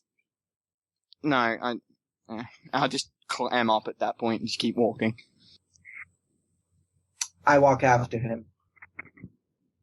There's a myth that children are innocent. It would be more accurate to say they are inexperienced, wouldn't you say? I would say that they know a lot more about what's going on than they don't, even if they, not always getting to show it, I guess. We travel with a child who throws bombs at people. Yep. Yeah, we do. Fact of the matter is, they will grow up. Yeah. What you did, if I'm remembering this correctly, what you did was an accident, was it not? It was a conscious decision that ended in failure, was what it was. I got told not to do it, and I did it anyway. Did you ever... I don't know much about necromancy, but how much did you know this, child? Didn't. I only ever knew her name, and I met her for about a minute, maybe a minute and a half. But it's the screams you never forget. Everyone screams the same. I've actually found quite a number of screams in my travels. It's not the sound, it's the intent. I stand by my ridiculous claim. Maybe it's just a view. I don't know. Well. Sorry. Being depressing. We should probably head back before they start freaking out on us again. About them, while we're here in private, Javolt sort of glances both ways. Have you seriously talked to Chica about certain things? That gets Zenkan to smile. I look at Javolt and I'm like, Javolt, I think she knows. She knows. Well, I mean, you were hiding it so well. I sometimes almost forgot, but... Javolt, she uses me as food, and we all know what changelings eat. So I think she knows. Javolt sort of blinks twice and looks at Zenkan again. Knows what? You know what? No, I'm serious. I think we're talking about two different things here. Wait, what are you talking about then? Javolt sort of glances around again, coughs and says, I respect your decisions. I want you to know that. Thanks? And I'm fully aware that it's probably it would be inappropriate for me to mention it in public. Okay, where's this going, Javolt? I understand you are a well-adjusted zebra stallion. Wait. No, you know what? No, finish this thought. Might as well That's see. what you are, and I respect that. Okay, and I respect you've chosen to be a too. fully functional zebra stallion. I'm confused, and for some reason I feel slightly sickened, and I'm not entirely sure why. Because I'm really hoping this isn't going where I think you're saying it's going. I really hope it's not going where you're saying it's going. Yeah, I'm gonna have to say, I hope that this is not going somewhere, because... I'm just saying that if I... You haven't said anything! ...to a shapeshifter might raise some eyebrows. I mean, you might be projecting your own wants onto her. Huh. Yeah, no, I'm just confused at this point. Yeah, okay, I'm lost. Javon Thompson says, maybe we shouldn't talk about this. If you're not willing to talk about it, I'll just pretend it never happened. The DM says it's not that he's unwilling to talk about it, it's that you just do not speak clearly. I'm just... Oh, wait, is Lacula right? What did Lacula say? On the right track. Do you... Oh, God. Do you want to that's sleep with Chica as a mare or a stallion? No, not that. Oh, Yeah, Not Chica. Zenkon. No, Javol, I'm not gay. I never said you were... Wait, what? No, this is not a... Javol sort of base hooves. Zenkon, I know you were not born as a stallion. Oh, no. No, please don't make that. I need to go cry in a corner now. Oh my god. I just turn around and start walking away. Leave her, why? Zenkon presses the abort button on this conversation. That no, joke. I was very... And he just looks back and he's like, no, Javol, trust me on this. Very much born a stallion. Very much into mares. I appreciate your interest. Are you sure you were born a stallion? Absolutely. God, okay, no, we're done. You're done. Zenkarn walks away, the conversation is over. Yeah, I'm have to agree. That is, That was... Moving on. That was kind of a good joke. Back in the tent. Yes, back at the tent. Not awkward. That was just a step too far. But we shall move on and pretend it didn't happen. It didn't happen. What are we talking about? You know what's even scarier? What's scarier? That was a thing before the campaign started with Weaver. Yes, I know. I was trying to forget it. Anyway, does Zenkarn come back to the shack? Yeah. Looking very kind of shell-shocked. What happened? You okay, Zenkarn? Never talk about your feelings with Default. Hands down, hooves down, whatever. Never again.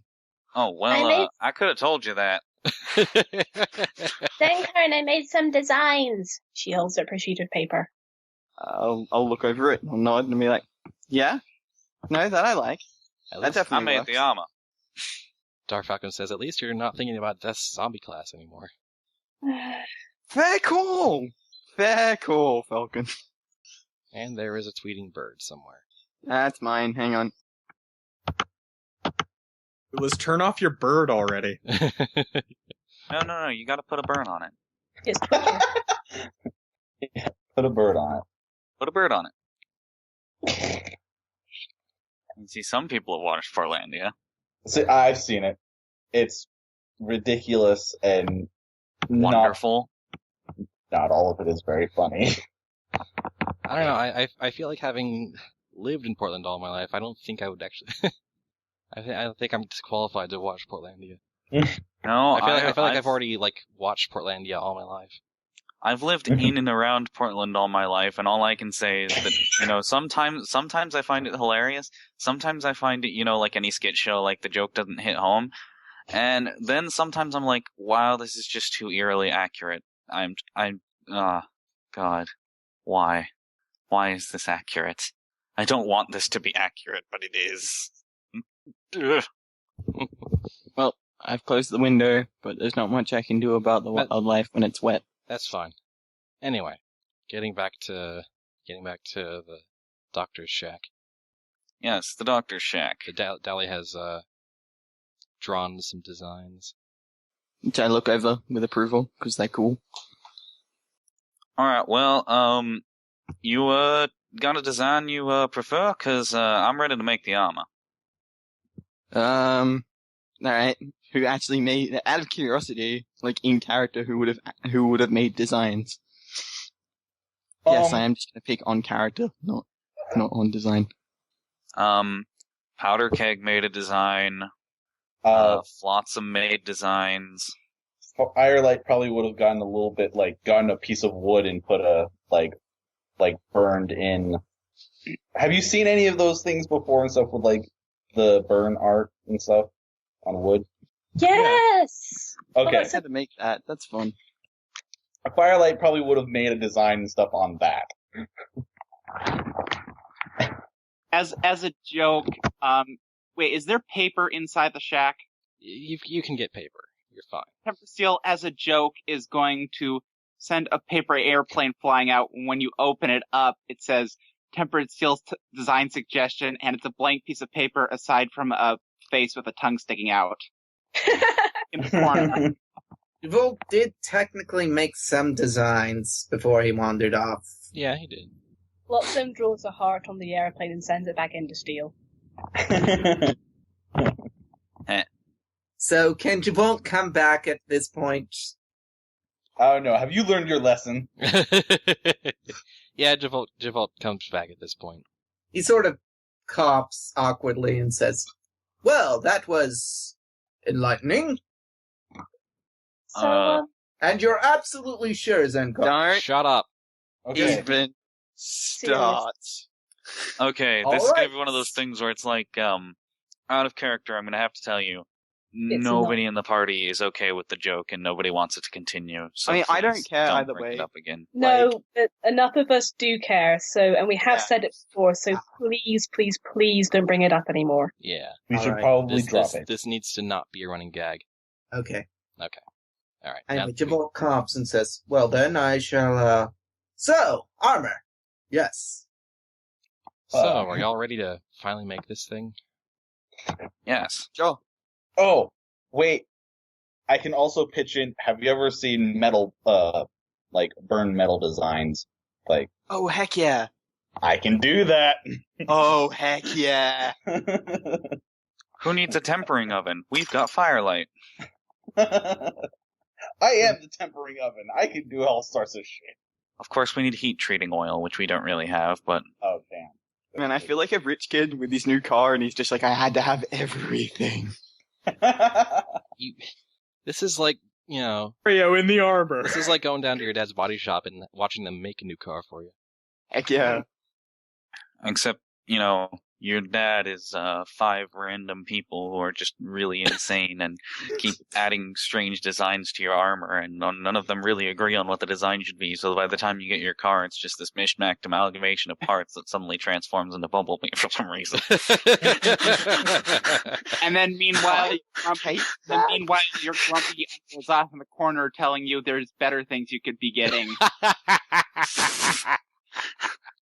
So your dad is Orange County Motorbikes, or whatever that show is called. Orange County Choppers or something? Yes. Your dad is God, Orange County dumb Choppers. Cute list. 5 dads, a new sitcom coming to this fall. We've already had the Five Fathers story. This is so far from that, it's not even funny.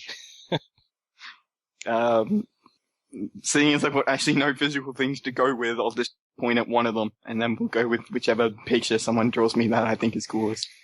We'll just kind of leave it be kind of fuzzy until we find something we like. It is however you want it to look in your imagination. He has bone armor. It has a unicorn horn. That is basically all that's really important. And He spikes is on the Dragon tail, Pit. probably basic little codified ribcage. king.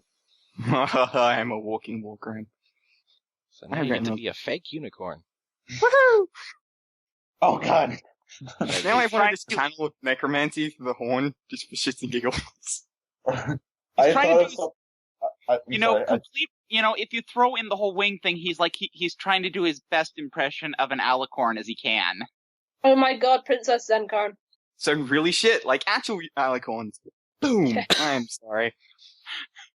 Alright, so you use Fabricate and then manage to piece together and cut and rework all the bones together to make a set of bone armor that fits that is fitted to Zenkarn's body, and is kind of also use some material to kind of bind it together so that it's kind of an outfit that you can take off easily instead of having to put them on piecemeal. Yeah, see this, they vetoed Javolt's idea to bolt the armor to the zebra. Yeah, that's appreciated. Being able to get out of it seems useful. being able to get out of armor is good. Poor Blackjack. Oh well. Now that distraction is out of the way, So who wants to do something sensible? After about, I'd say, a little while into the day, Zenkarn now has a set of dragon pony bone armor. Hells yeah. Made of famine. Made of famine and some dragons that were lying around. It's official. You now have the coolest armor. Congratulations. Yes. Thank you. Now, how do you envision are you still wearing the cloak, or is it just the armor now? Well, if I'm not getting spikes down the back, then I may as well keep the cloak as well. But have it so it flares out slightly more. It's more comfy to sit on. And that. Comfortable. Alright. So you get to try out your new armor, make sure it fits right, and walk out, and some random raider punches me, the whole thing just collapses, cries forever. well, as you're walking out and just kind of walking around to make sure it fits right, you end up getting a lot of stares from a lot of the other raiders. You got what you wanted. Hey, card. You want me to whack it with my hammer to test its durability? No, I don't. Thank you for the offer, though. What good is your armor if it can't take a blow from his hammer?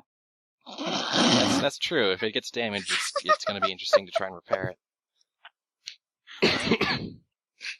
We're gonna need new bone bits. Apparently, Cuteless's mind is that dirty. Alright. Flew over my head, but okay. I think it's just because I said the word blow. Yeah. Entirely. I think that's the only reason he thinks it's funny. God damn it, Din. What did Din do? Stop. Move on. What did Din do? What did Din do? Do we want to know what Din did? No, We do. I'm good. We do. I do. Okay, what?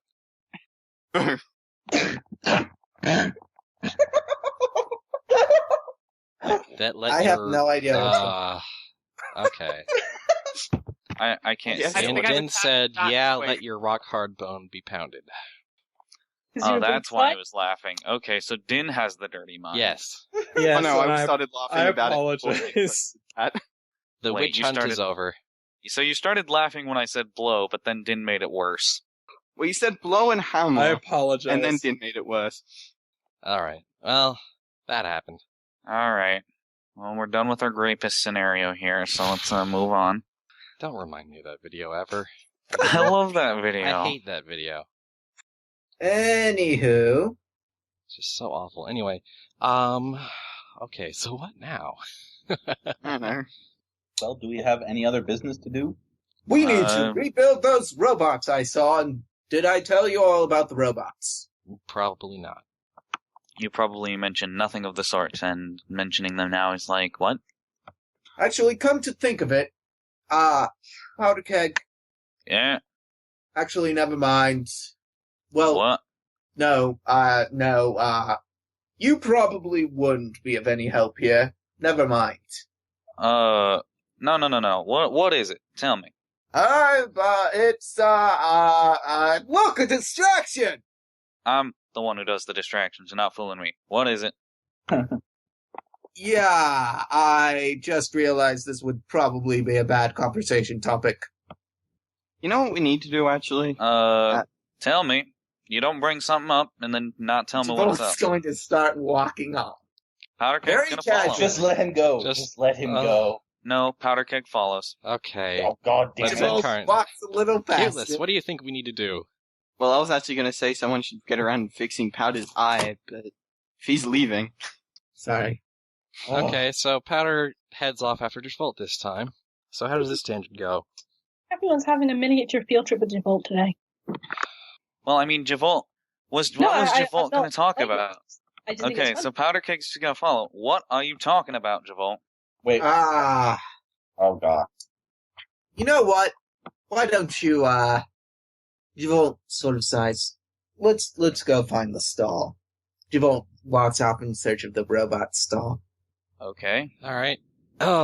You head over to the weaponsmith, tents near the war camp, and you head back to, Gearhead's stall where he keeps the spare robot parts, and you notice that Gearhead's not actually around right now. Right. So. And the parts don't seem to be on the table, but there is kind of a locked container nearby, that could presumably hold all those parts. This is going to be a problem. Javolt, you want to tell me why we're here? As much of a problem as I thought it would be. Powder Keg, put stuff on this table here. Your stuff that you make things with. What? Can we get Javolt into a seminar that will help him with his communication skills? I like the sound of that plan. Because there's a line between being a hilarious misunderstanding and just being kind of frustratingly unclear. The things that the electronic, they can't be called robots because you don't treat them like robots. When you're confusing the DM, that's a bad sign. I totally support getting Javolt to a communication improvement session. Yeah. I think we're all agreed over here. He means the stuff that you use to make the Distractagon. Is that what he means? Well, for the most part, not just the Distractagon, but that sort of stuff. Do you mean just tools in general? Your construction tools. Not the tools, the materials. Well, then see, materials. Was that so hard? Was it? It was. Apparently, it was very difficult. Don't tell him that, or else he'll start to believe it. Alright. But what exactly does he have? I have various materials, but what the hell are you trying to do? I'm trying to... It would be so much easier if Gearhead was here, because he has all the robot parts, and you don't, and that's part of the problem. You just make these machines, and they work, and then they fall apart. You want me to help fix robots? Why didn't you just say so?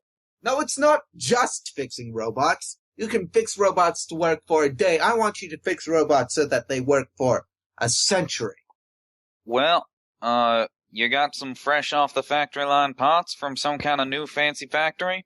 No, but I do have ingenuity. Then you're not getting something that'll last for centuries. That's that. That is that.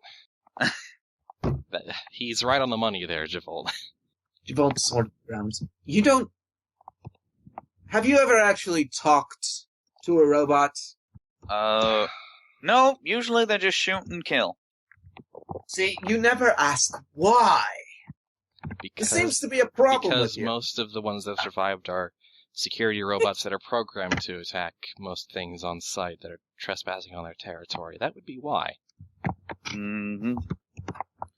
Javolt, I'm having a hard time seeing where you're coming at from here, but what I can tell you is I could fix the robots if I could see them. I've fixed security bots before.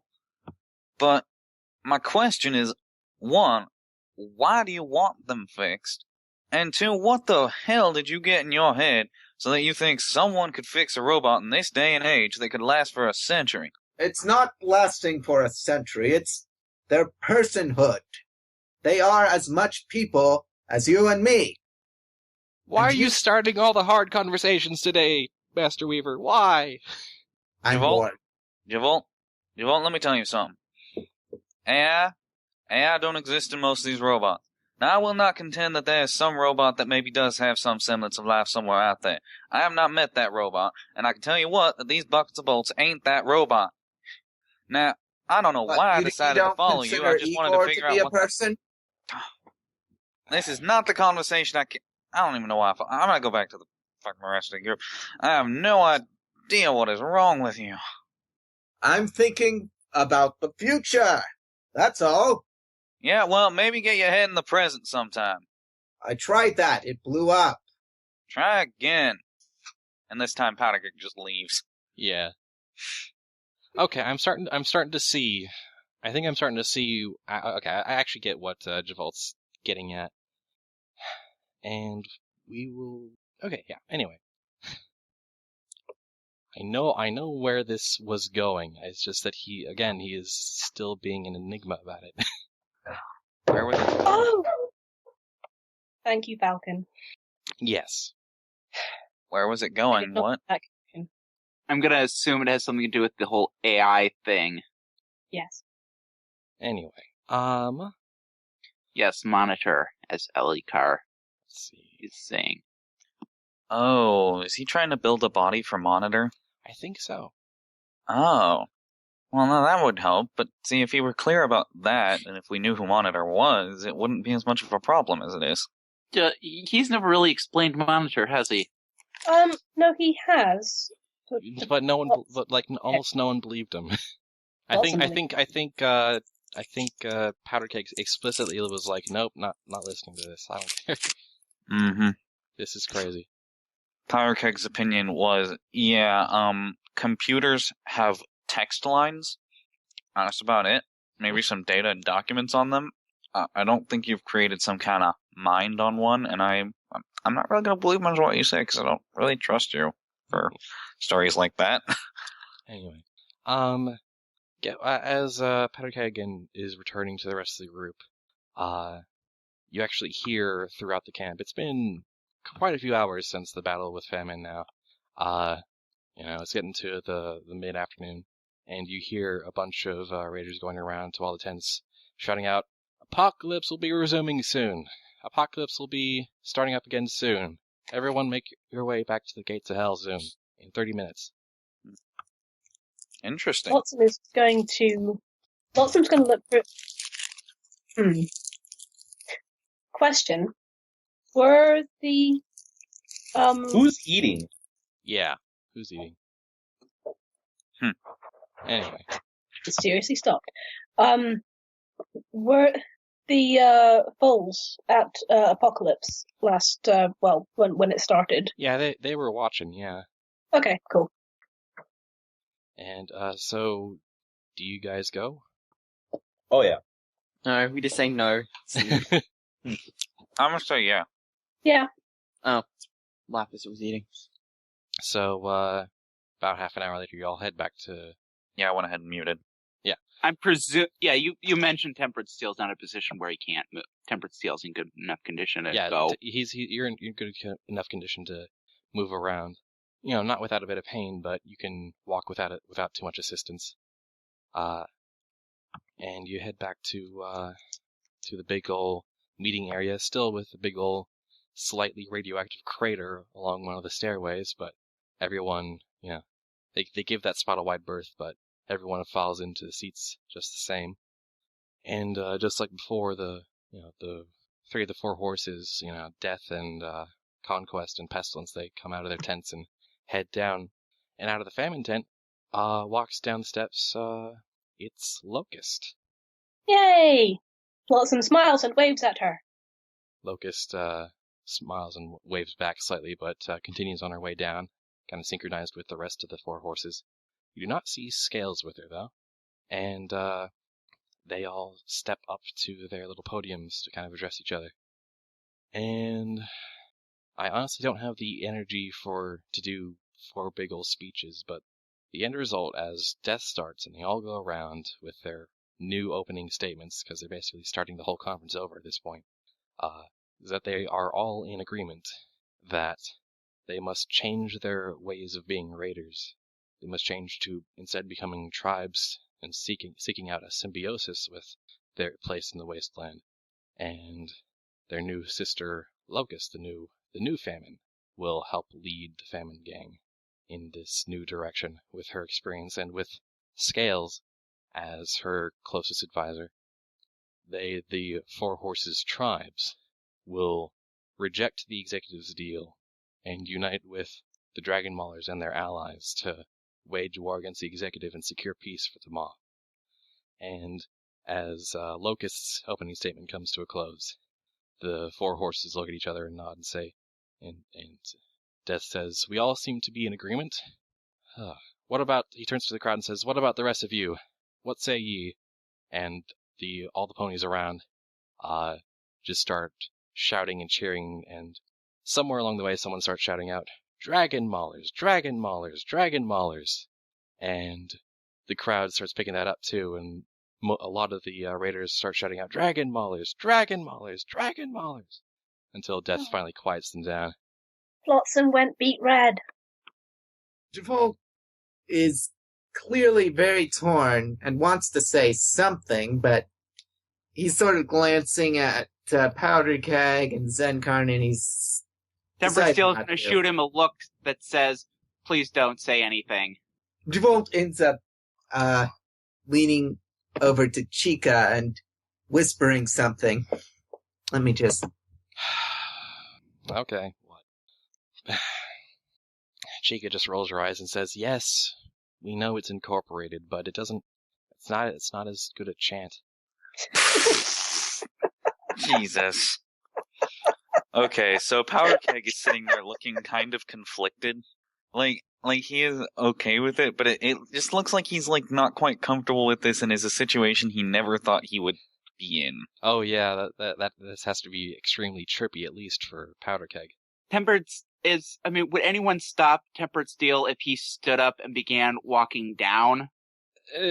You'd kind of get some dirty looks from the other raiders, because you're not really supposed to interrupt this. Oh, no, I mean, because after their chants or... Okay, he won't go... He may start, but he'll stop quickly. I'll just wave. Death says, "Then, this conference has reached a consensus. This decision is final, and anyone who doesn't like it can answer to us personally. Four Horses tribes, we move out tomorrow. Be ready for your new orders. Other than that, this conference is now over." And the Four Horses get off from the podium, and all the raiders start heading back to their tents. Should we be calling them raiders anymore, since they're really not? I suppose not. I guess tribes ponies. Well, yes. And now Powder Keg has witnessed something, I don't know, I think of all the things Powder Keg never thought he'd see, this is probably the biggest, never thought he'd see this. A crowd of former raiders chanting his name. Or, well, the name of his group. Yeah. Tempered Steel's feeling particularly proud about what's just happened. Of course he is, yeah.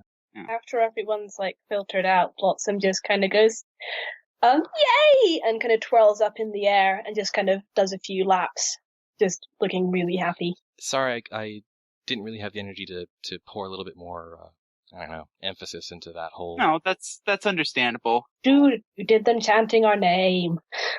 Yeah. With what Flotsam starts doing, once they've all basically filtered out, no one's really caring what they do in there, Tempered Steel's gonna walk down to the podium, he's gonna get up on it, and he's gonna do a little bit of a happy dance. Oh. Well, okay, you do that. And... Javolt sort of coughs awkwardly and says, "So I should probably... Is this a good time to apologize, or would that bring the mood down?" Apologize? Don't worry about it, Colt. Whatever it is, and anything at this point, it's much of an issue. And I'll reach out. Zenkarn, can I have the radio back? Right. Yeah, sure. I'm gonna let the radio crackle know what happened. Oh, yes. After you're done with that, I might want to make the contact of my own, if that's feasible. Alright. While you are discussing this, one of the Pestilence tribe's ponies actually comes up to Dr. Tibbs and says, Pestilence would like a moment of your time, if that's alright. And Tibbs will follow. Alright. So yeah, just gonna kind of speed through this. Flotsam, you're able to contact Radio Crackle and let them know that the conference came to a happy conclusion. Woot. Javolt, what did you want to do? Javolt's going to try to contact Monitor again. Okay. You get on the radio to Steel Ranger base again, I guess. Steel Ranger frequency. Yes, hello. Is Monitor available to talk, or? This is Elder Moonlight again. Look, Javolt, we're literally like putting the finishing touches on that system like right now. If you could just be a little bit more patient. Oh, I suppose. Oh, yes. Also, there are the 4 horses have become tribes now. Oh.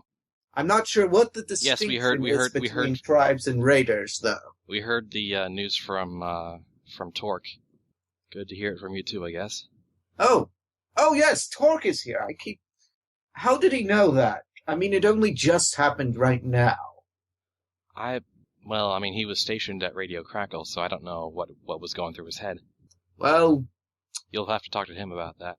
He came in at a very critical moment, and he did a very critical thing that helped this very critical situation. Well, it was a critical decision, really. So you're saying it was critical? Yes. Anyway, yeah, also... oh, pardon me. That wasn't in character. Are you getting a little sick there, Moonlight? That wasn't in character. Not that. Moonlight says, also one more thing, we need the, model number of, Flotsam's Pitbuck. We, kinda had a bit of a paperwork issue, and we, lost the, entry on that. It looks like Lilypad kind of skipped some regulations on, handing that out to you, so we need the model number. That's going to be a problem. The, text has been faded off. It was in good condition. No, it's still in good condition. It's just the paint that makes up the model number has faded off. No, that's... Flotsam hasn't left. You can ask her. Javolt is very clearly not wanting to tell them. That's the brand name. The model number should be etched into the metal along the rim on the... Oh, really? I'll just check then. Javolt very quietly shakes his head at Flotsam, trying to... Huh?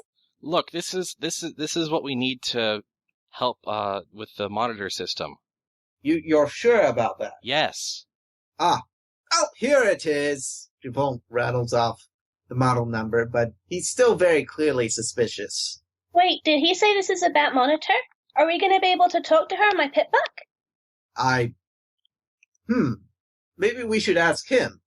Did you hear that question? No. Is this going to take much longer? How exactly will we be able to talk to Monitor, was the question. We're trying to get a frequency that will broadcast directly to Flotsam's Pitbuck and trying to get a secure link going. Yay! It's kind of like a radio transmission, but on a whole nother frequency. The scribe threw some jargon at me that I didn't quite understand. He was kind of excited about it. This is great. I wanted to meet Monitor. But yes, we're using Flotsam's Pitbuck as the receiver for Monitor's communications with you. I can see how that would be useful. But we just please tell me that you can find the model number of this thing, because otherwise... No, I just gave you the model number, didn't I? I didn't hear it. Okay, Javolt repeats the model number. Yeah. Alright. Thank you, Javolt. Should have our first test up and running by the end of the day. Thank you, Mr. Scribe. I think his name is... Well, I'll pass on the thanks to that scribe, I guess. Yes. Anyway, Moonlight out. Thanks for the good news. Thanks, Moonlight. Javolt hands the radio back to Flotsam. Flotsam hugs the radio. So much good news today. Should we contact Gold Rush? See what's going on down there? Let's switch over to Tibbs as he goes over to meet Pestilence. Tibbs, you're escorted into Pestilence's tent, where he's currently on the kind of the mattress off to one side, just kind of staring up at the ceiling of the tent. Mm-hmm. As usual, Tibbs is going to pay his respects and bow. You wanted to see me, sir? I wanted to apologize, Tibia. What for, sir? I tried. I even warned Brother Death, but Famine's spell was too strong for us. No need to apologize, sir. He turned us against you, and I can tell that you're understanding that it was control, but I really hoped to not let you down. You didn't let me down, sir. You snapped out of it. That's all I care about. Yes, it ended well, and that's what's important, right? Tibbs nods. Well, this conversation which went much better than I could have ever hoped for. Is there anything you wish to say? Tibbs is going to hesitate for a moment, then he's going to rise to his feet and go, "There is one thing, sir. Do you recall, before you sent me on this whole mission, that you extended an offer to me? A boon of your choice. Although I believe when you were captured, you sent a letter saying you wanted to cash that in, begging for forgiveness. I don't think those letters actually ever went out. Oh, did they not? Well, I even if they did, I guess you could just assume that it was under duress and didn't really count. Mm-hmm. But I guess we'll just assume they didn't. Okay, I could have sworn Flotsam held off on sending out those notes. No? Maybe No. I'm just confused. Anyway, it's unimportant. Very well. Pestilence just nods and says, "That offer, as before, still stands." Then I'd like to cash it in now, sir. What would you ask of me? I wish to quit. Found your will to live, did you? Not sure, sir, but I just don't feel like I belong here anymore. I suppose it was a bit more comfortable when we were raiders than this whole pretense of nobility happened upon us. Tibbs smiles at that and says, "That's part of it, I won't lie. I had tried to get you before the meeting, but naturally you were unavailable." Yes, didn't want any other. Needed my head clear for that portion of it. I understand. So you want to...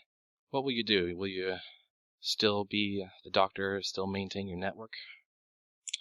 I mean, to be honest, you were always a freelancer, even when you were in this gang. I just depended on you personally for certain operations, but you always had your own business.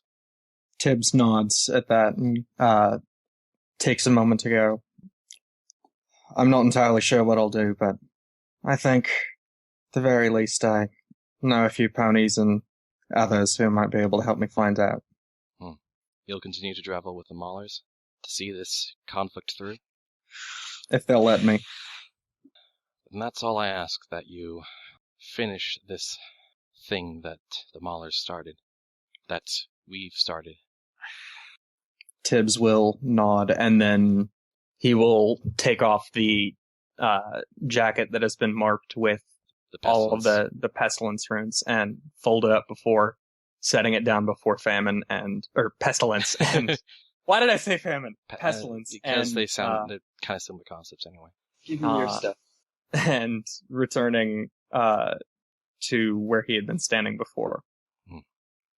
I'm glad that I was able to teach you what I could while you were with us, Fractured Tibia.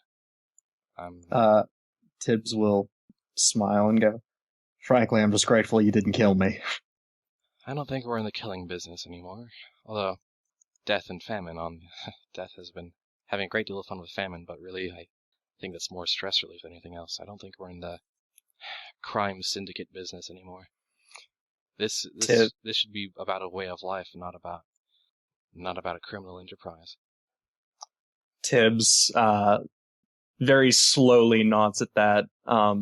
There's definitely some hesitation to it. Well, at least for us moving forward. Your life is your own now. Exactly so. I'd like to thank you for all that you've done for me. I'd like to thank you for all that you've done for me. Which is, I mean, I did not offer you that boon for no reason. I understand, sir. And this is within my power to grant, and you have earned it. Thank you. I imagine we'll probably be seeing each other a bit more as this conflict with the executive goes on, but perhaps after that, maybe we'll part ways. Tibbs nods. And then he turns to begin heading out. Fracture tibia. Yes, sir? You're a fine doctor. Thank you, sir. I do appreciate that. Means a lot coming from you. And, if you ever have need of that, doctor, feel free to send me a message. Tibbs will smile and go, of course, now that I'm no longer part of the gang, I'll have to charge you. But I'm sure you understand. It's just business. I don't put much stock on medicine myself. I prefer to fight my own battles. But I'll keep that in mind. Tibbs chuckles and heads out. Yay. Yay. So now I'm guessing that Tibbs is going back to his old straitjacket outfit. Yep. Sweet. Good, I didn't want to have to change the art. Yeah, Tibbs will be going back to that old jacket. And after he got 2 costume changes in this session. Sure did. We're changing all the styles. Now someone just needs to convince Powder Keg to get rid of the tie. He offers to make a new outfit for Tibbs. We could just heal Powder Keg's eye. That would probably constitute a costume change. That's true, yeah. We'd have to change all the art. And What do you mean we? Dally's the one who does it. That's true. Hello. Alternatively, we could get Tempered Steel some alternative to the poncho he's been wearing, but...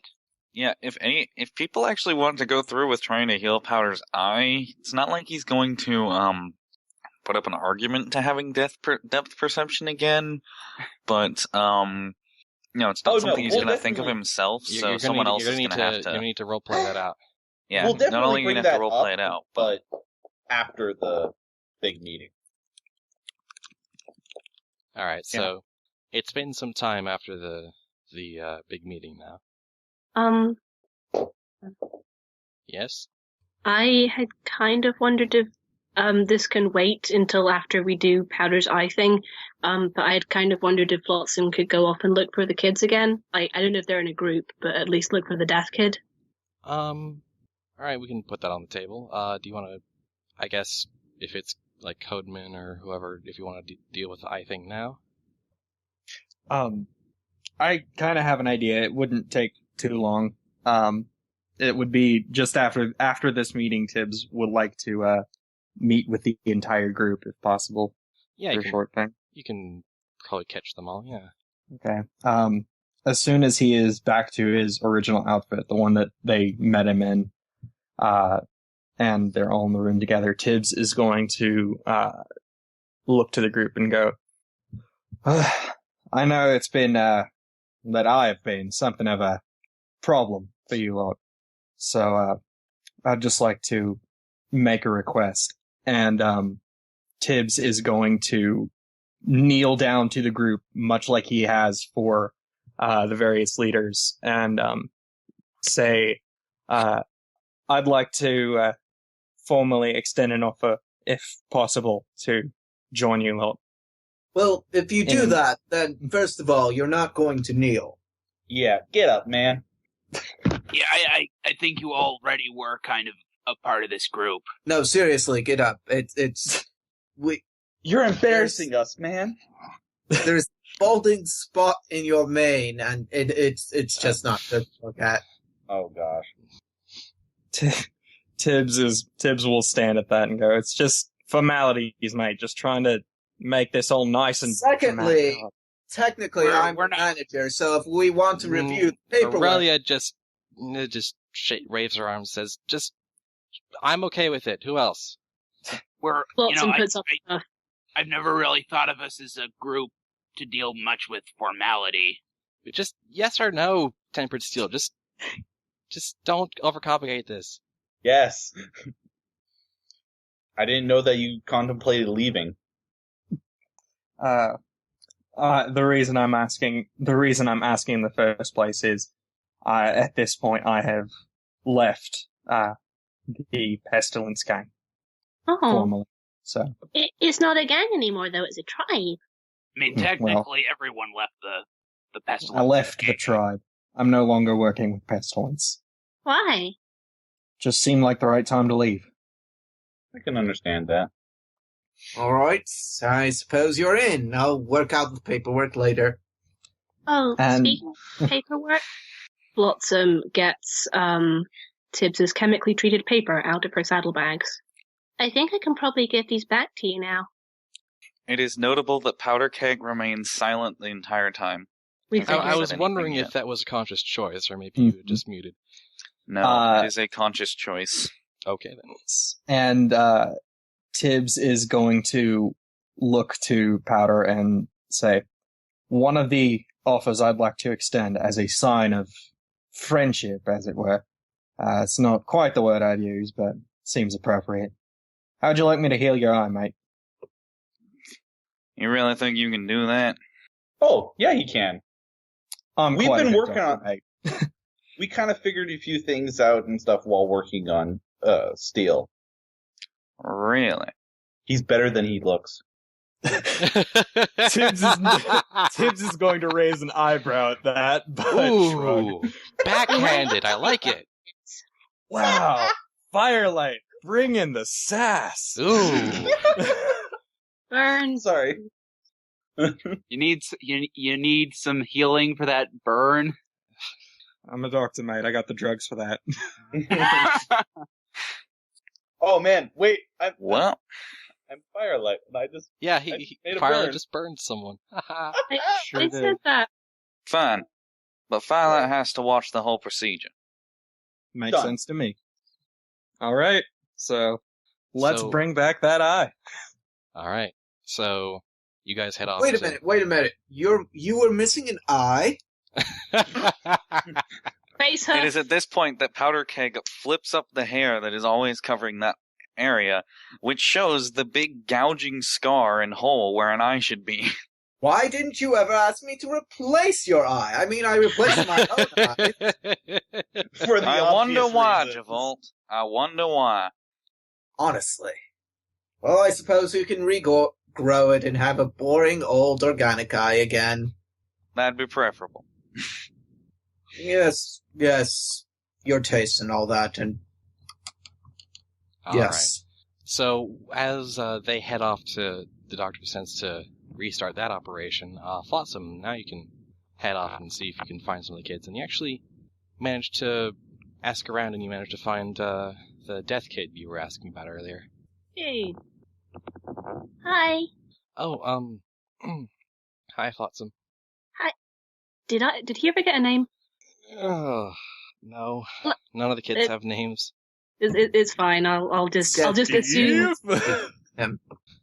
Is it Steve? No. I'm sorry.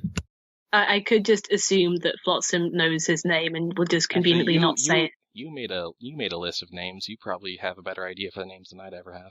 Can I choose a name for him? Sure, why not? Oh, sweet. Let me just pull up my list. Bibia. No, wait. Wow. Mort. Mort? Yeah, Oh. Mort means death. Mort, yes. I like it. Morts. Nice. Yes.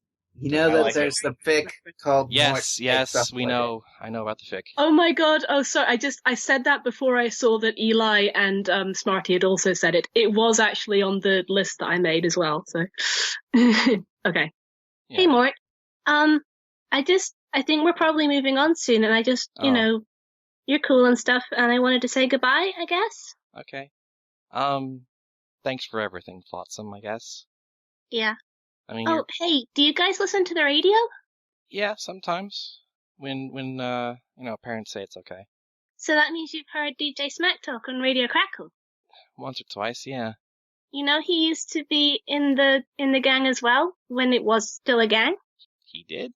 Yeah, he was in Pestilence's gang. Yeah, Pestilence. Yeah, he was in Pestilence. I forgot for a second. Oh, wow, how did he end up being a radio DJ? It's a really kind of interesting story. Back when we were still at war with you guys, which kind of sucks now that I think about it, and But we found him after we cleared out a camp, and Famine had taken his tongue out for talking back to him, but there was some Hydra, so we regrew his... Scary. I know, right? I'm so glad he's dead. Yeah. Well, undead right now, but, same thing. Oh, yeah. But anyway, then after we took Smack Talk with us, and then we came across the tower, and then we managed to get into it and restart the radio station, and then Smack Talk found some music and he started playing it, and he'd been a blank fleck up until then, but then he got his cutie mark. Wow. You got his cutie mark from that? Yeah. It's really cool, huh? And I guess future's bright, you know? I guess. I mean, I still want to I want to try being a necromancer like Death when I grow up. So. Oh, definitely. Death is so cool. And Zenkarn's going to be the best necromancer ever, and he's going to teach me how to summon zombies one day. It's awesome. Yeah, I can only really summon, like, tiny animals, dead animals right now. You can summon stuff? That is really, really cool. I'm still not that good at it.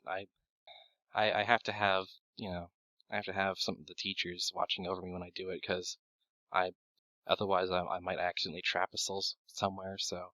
Ooh, yeah, you don't want to trap a soul. It is definitely good to have supervision until you get the hang of that. So, yeah. But, I mean, if you're starting now, that means that by the time you're like Zenkarn's age, you're going to be really good. I hope so. But, yeah, Flotsam, thanks for... I mean, he just kind of shuffles his hooves a bit and says, I was kind of lonely before you showed up, and now the kids are kind of like hanging out with me more, so. Well, they should. You're awesome. Okay. Yeah, thanks, and thanks for letting me play baseball with you guys. Thanks for playing with us. There aren't a whole lot of other foals our age. Yeah. I hope you guys get to find more foals to hang out with. It gets kind of lonely when you're the only one. Well, kind of wanting to try and go see Skyfall one of these days, so. Yeah. Say hi to Chase for us. As long as he's in a good mood. Anyway. Well, I don't know if I'll manage to find the others or not. If I don't, will you say goodbye to them for me? Sure, Flotsam. Okay. Thanks. Maybe see you around sometime. And then Flotsam just darts forward, gives him a hug, and then flies off. Mort just kind of stands there feeling kind of stunned as he fly off. And that's that. Okay. Yay. Ah. Thank you for indulging me. Not a problem. Alright. So I guess Powder's reaction to... We get to the procedure now, and Powder's reaction to it. So, True Mending, remind me how that works again. Actually closed my sheet because I was going, it's kind of a denouement session. We're not doing anything, and then...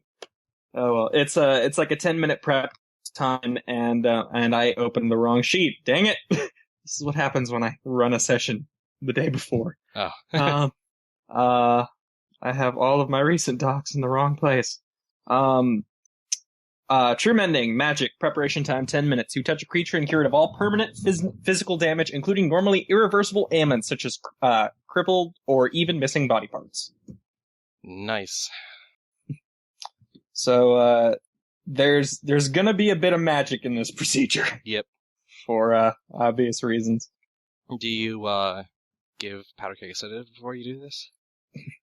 No, he's gonna be a complete asshole. Yes, he's gonna give him a sedative. Tibbs is trying to earn favor now, not... Yeah. And this is why Firelight's there, just to make sure. Yeah. Hey. Tibbs has been nothing but relatively polite.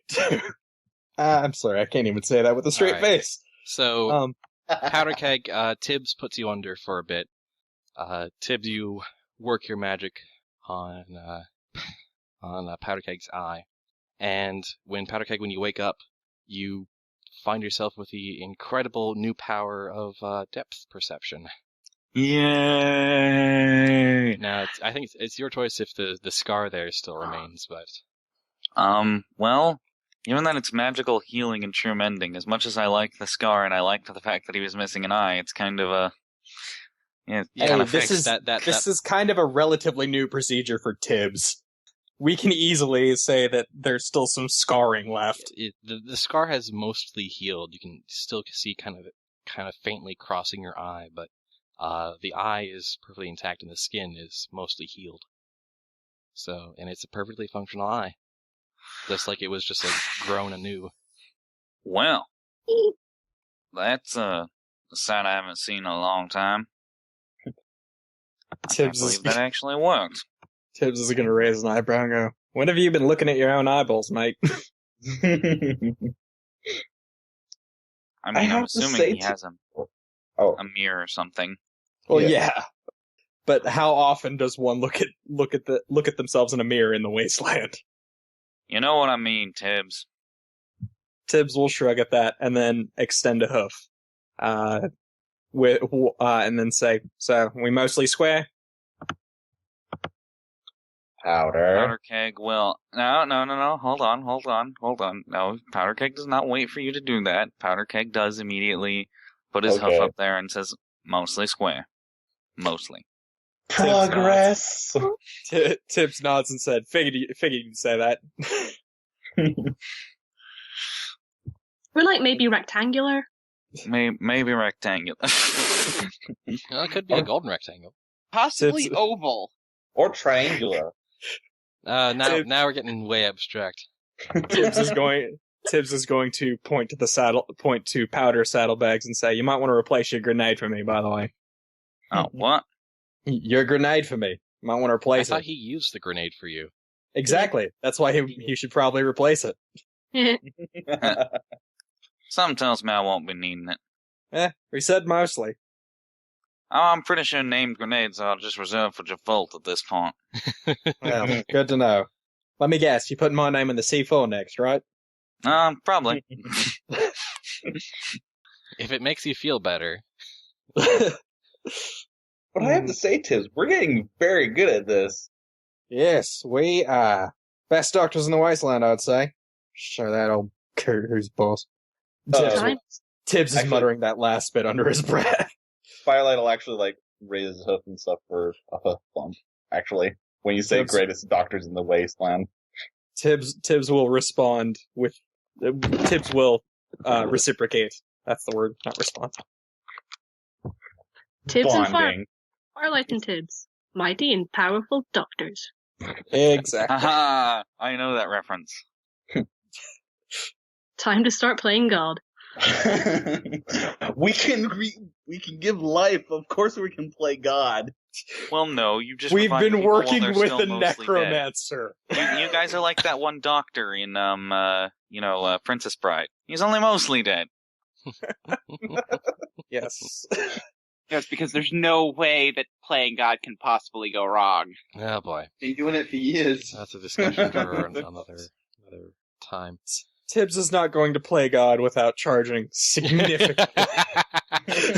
Without charging a profit. Damn it. We'll play God for money. Oh, man. You have to admit, between Zenkarn, Tibbs, and Firelight, we are getting quite the bit of God playing ability. Yep. Oh god, Smarty's come up with a new thing for Steel to say. Tibbs, are you playing God in there? Tibbs, are you selling drugs in there? No, I'm just playing God. Oh, okay then. Okay then, wait a second. It's a step up. I did not say that he was going to stop selling drugs. That was never on the table. I know. No, that was never a thing. That never came I'm close pretty to sure the table. Tibbs will never stop selling drugs. Oh. Lord Denier says, now here's the invoice for fixing your eye. No, that was an offer. Tibbs is going to consider the payment forgiveness. Aww. No. Well, I guess we know that U.S. healthcare is on par with wasteland healthcare.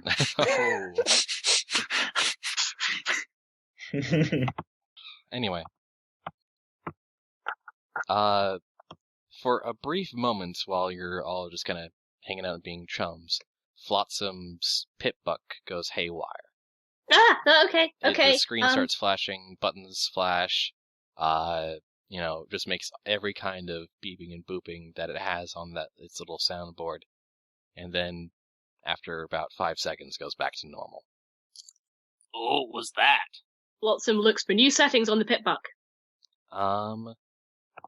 You just kind of flicker around frantically, and you notice that there is a new radio signal in memory that wasn't there before, and it says monitor frequency. Javolt! She waves him over. Can we talk to her now?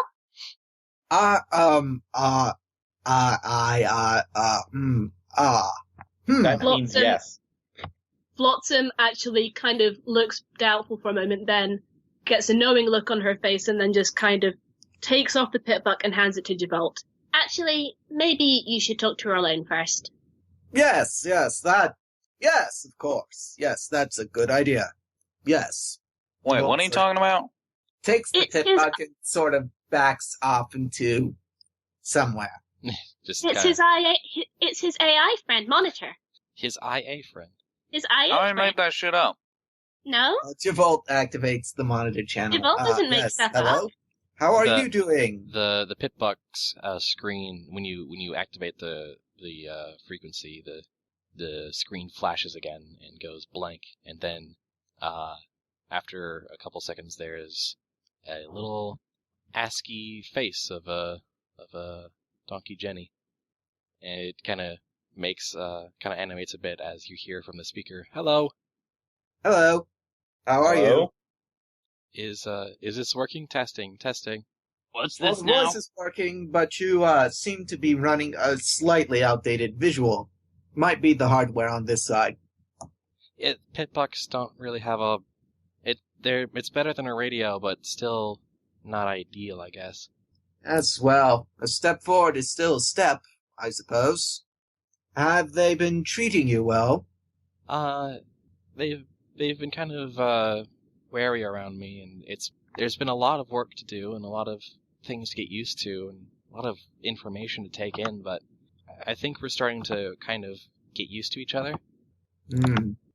See. Age of Vault, there's no cameras on this thing. Is it just you right now? Just me right now, yes. Wait, what? Okay. I thought we were. Did he leave the room? He did step out. Oh, okay. So, okay, Javolt, are you, I don't know, sitting down right now? Yes. Are you? Well, I'm close enough. I managed to... You remember how because of the VR simulation, I got your memory, basically? Yes. Your digitized memory. And there were parts that were corrupted? Yes. Yes. I managed to make some repairs. Ah. And that's where we're going to leave off for tonight. Nice Dun, dun, backstory. dun. Oh. Yes. So she made some repairs to his memory, huh? Brilliant. That is wonderful. Well played, Spud. Thank you. Thank you very much. Well, that Javolt was a is his really AI chill girlfriend. session, wasn't it? Well, more like AI surrogate daughter. Oh, that was brilliant. Oh, Javolt that's is far right. too old for her. Say what? Did she kind of like when she was in there take the form of like his old daughter or something? She took the form of a donkey of a Jenny, yeah, a young female donkey, yeah. He doesn't have a daughter, he has a niece. We should probably sign off. Mm-hmm. But yes, that'll be a subject for next week, because I actually have to compare notes with Weaver. Anyway. This has been Fallout is Dragons. Join us next week when we finally find out something about this kooky doctor. Which one? Which? Oh. We got. Tibbs has had plenty of spotlight, honestly. He has. All right.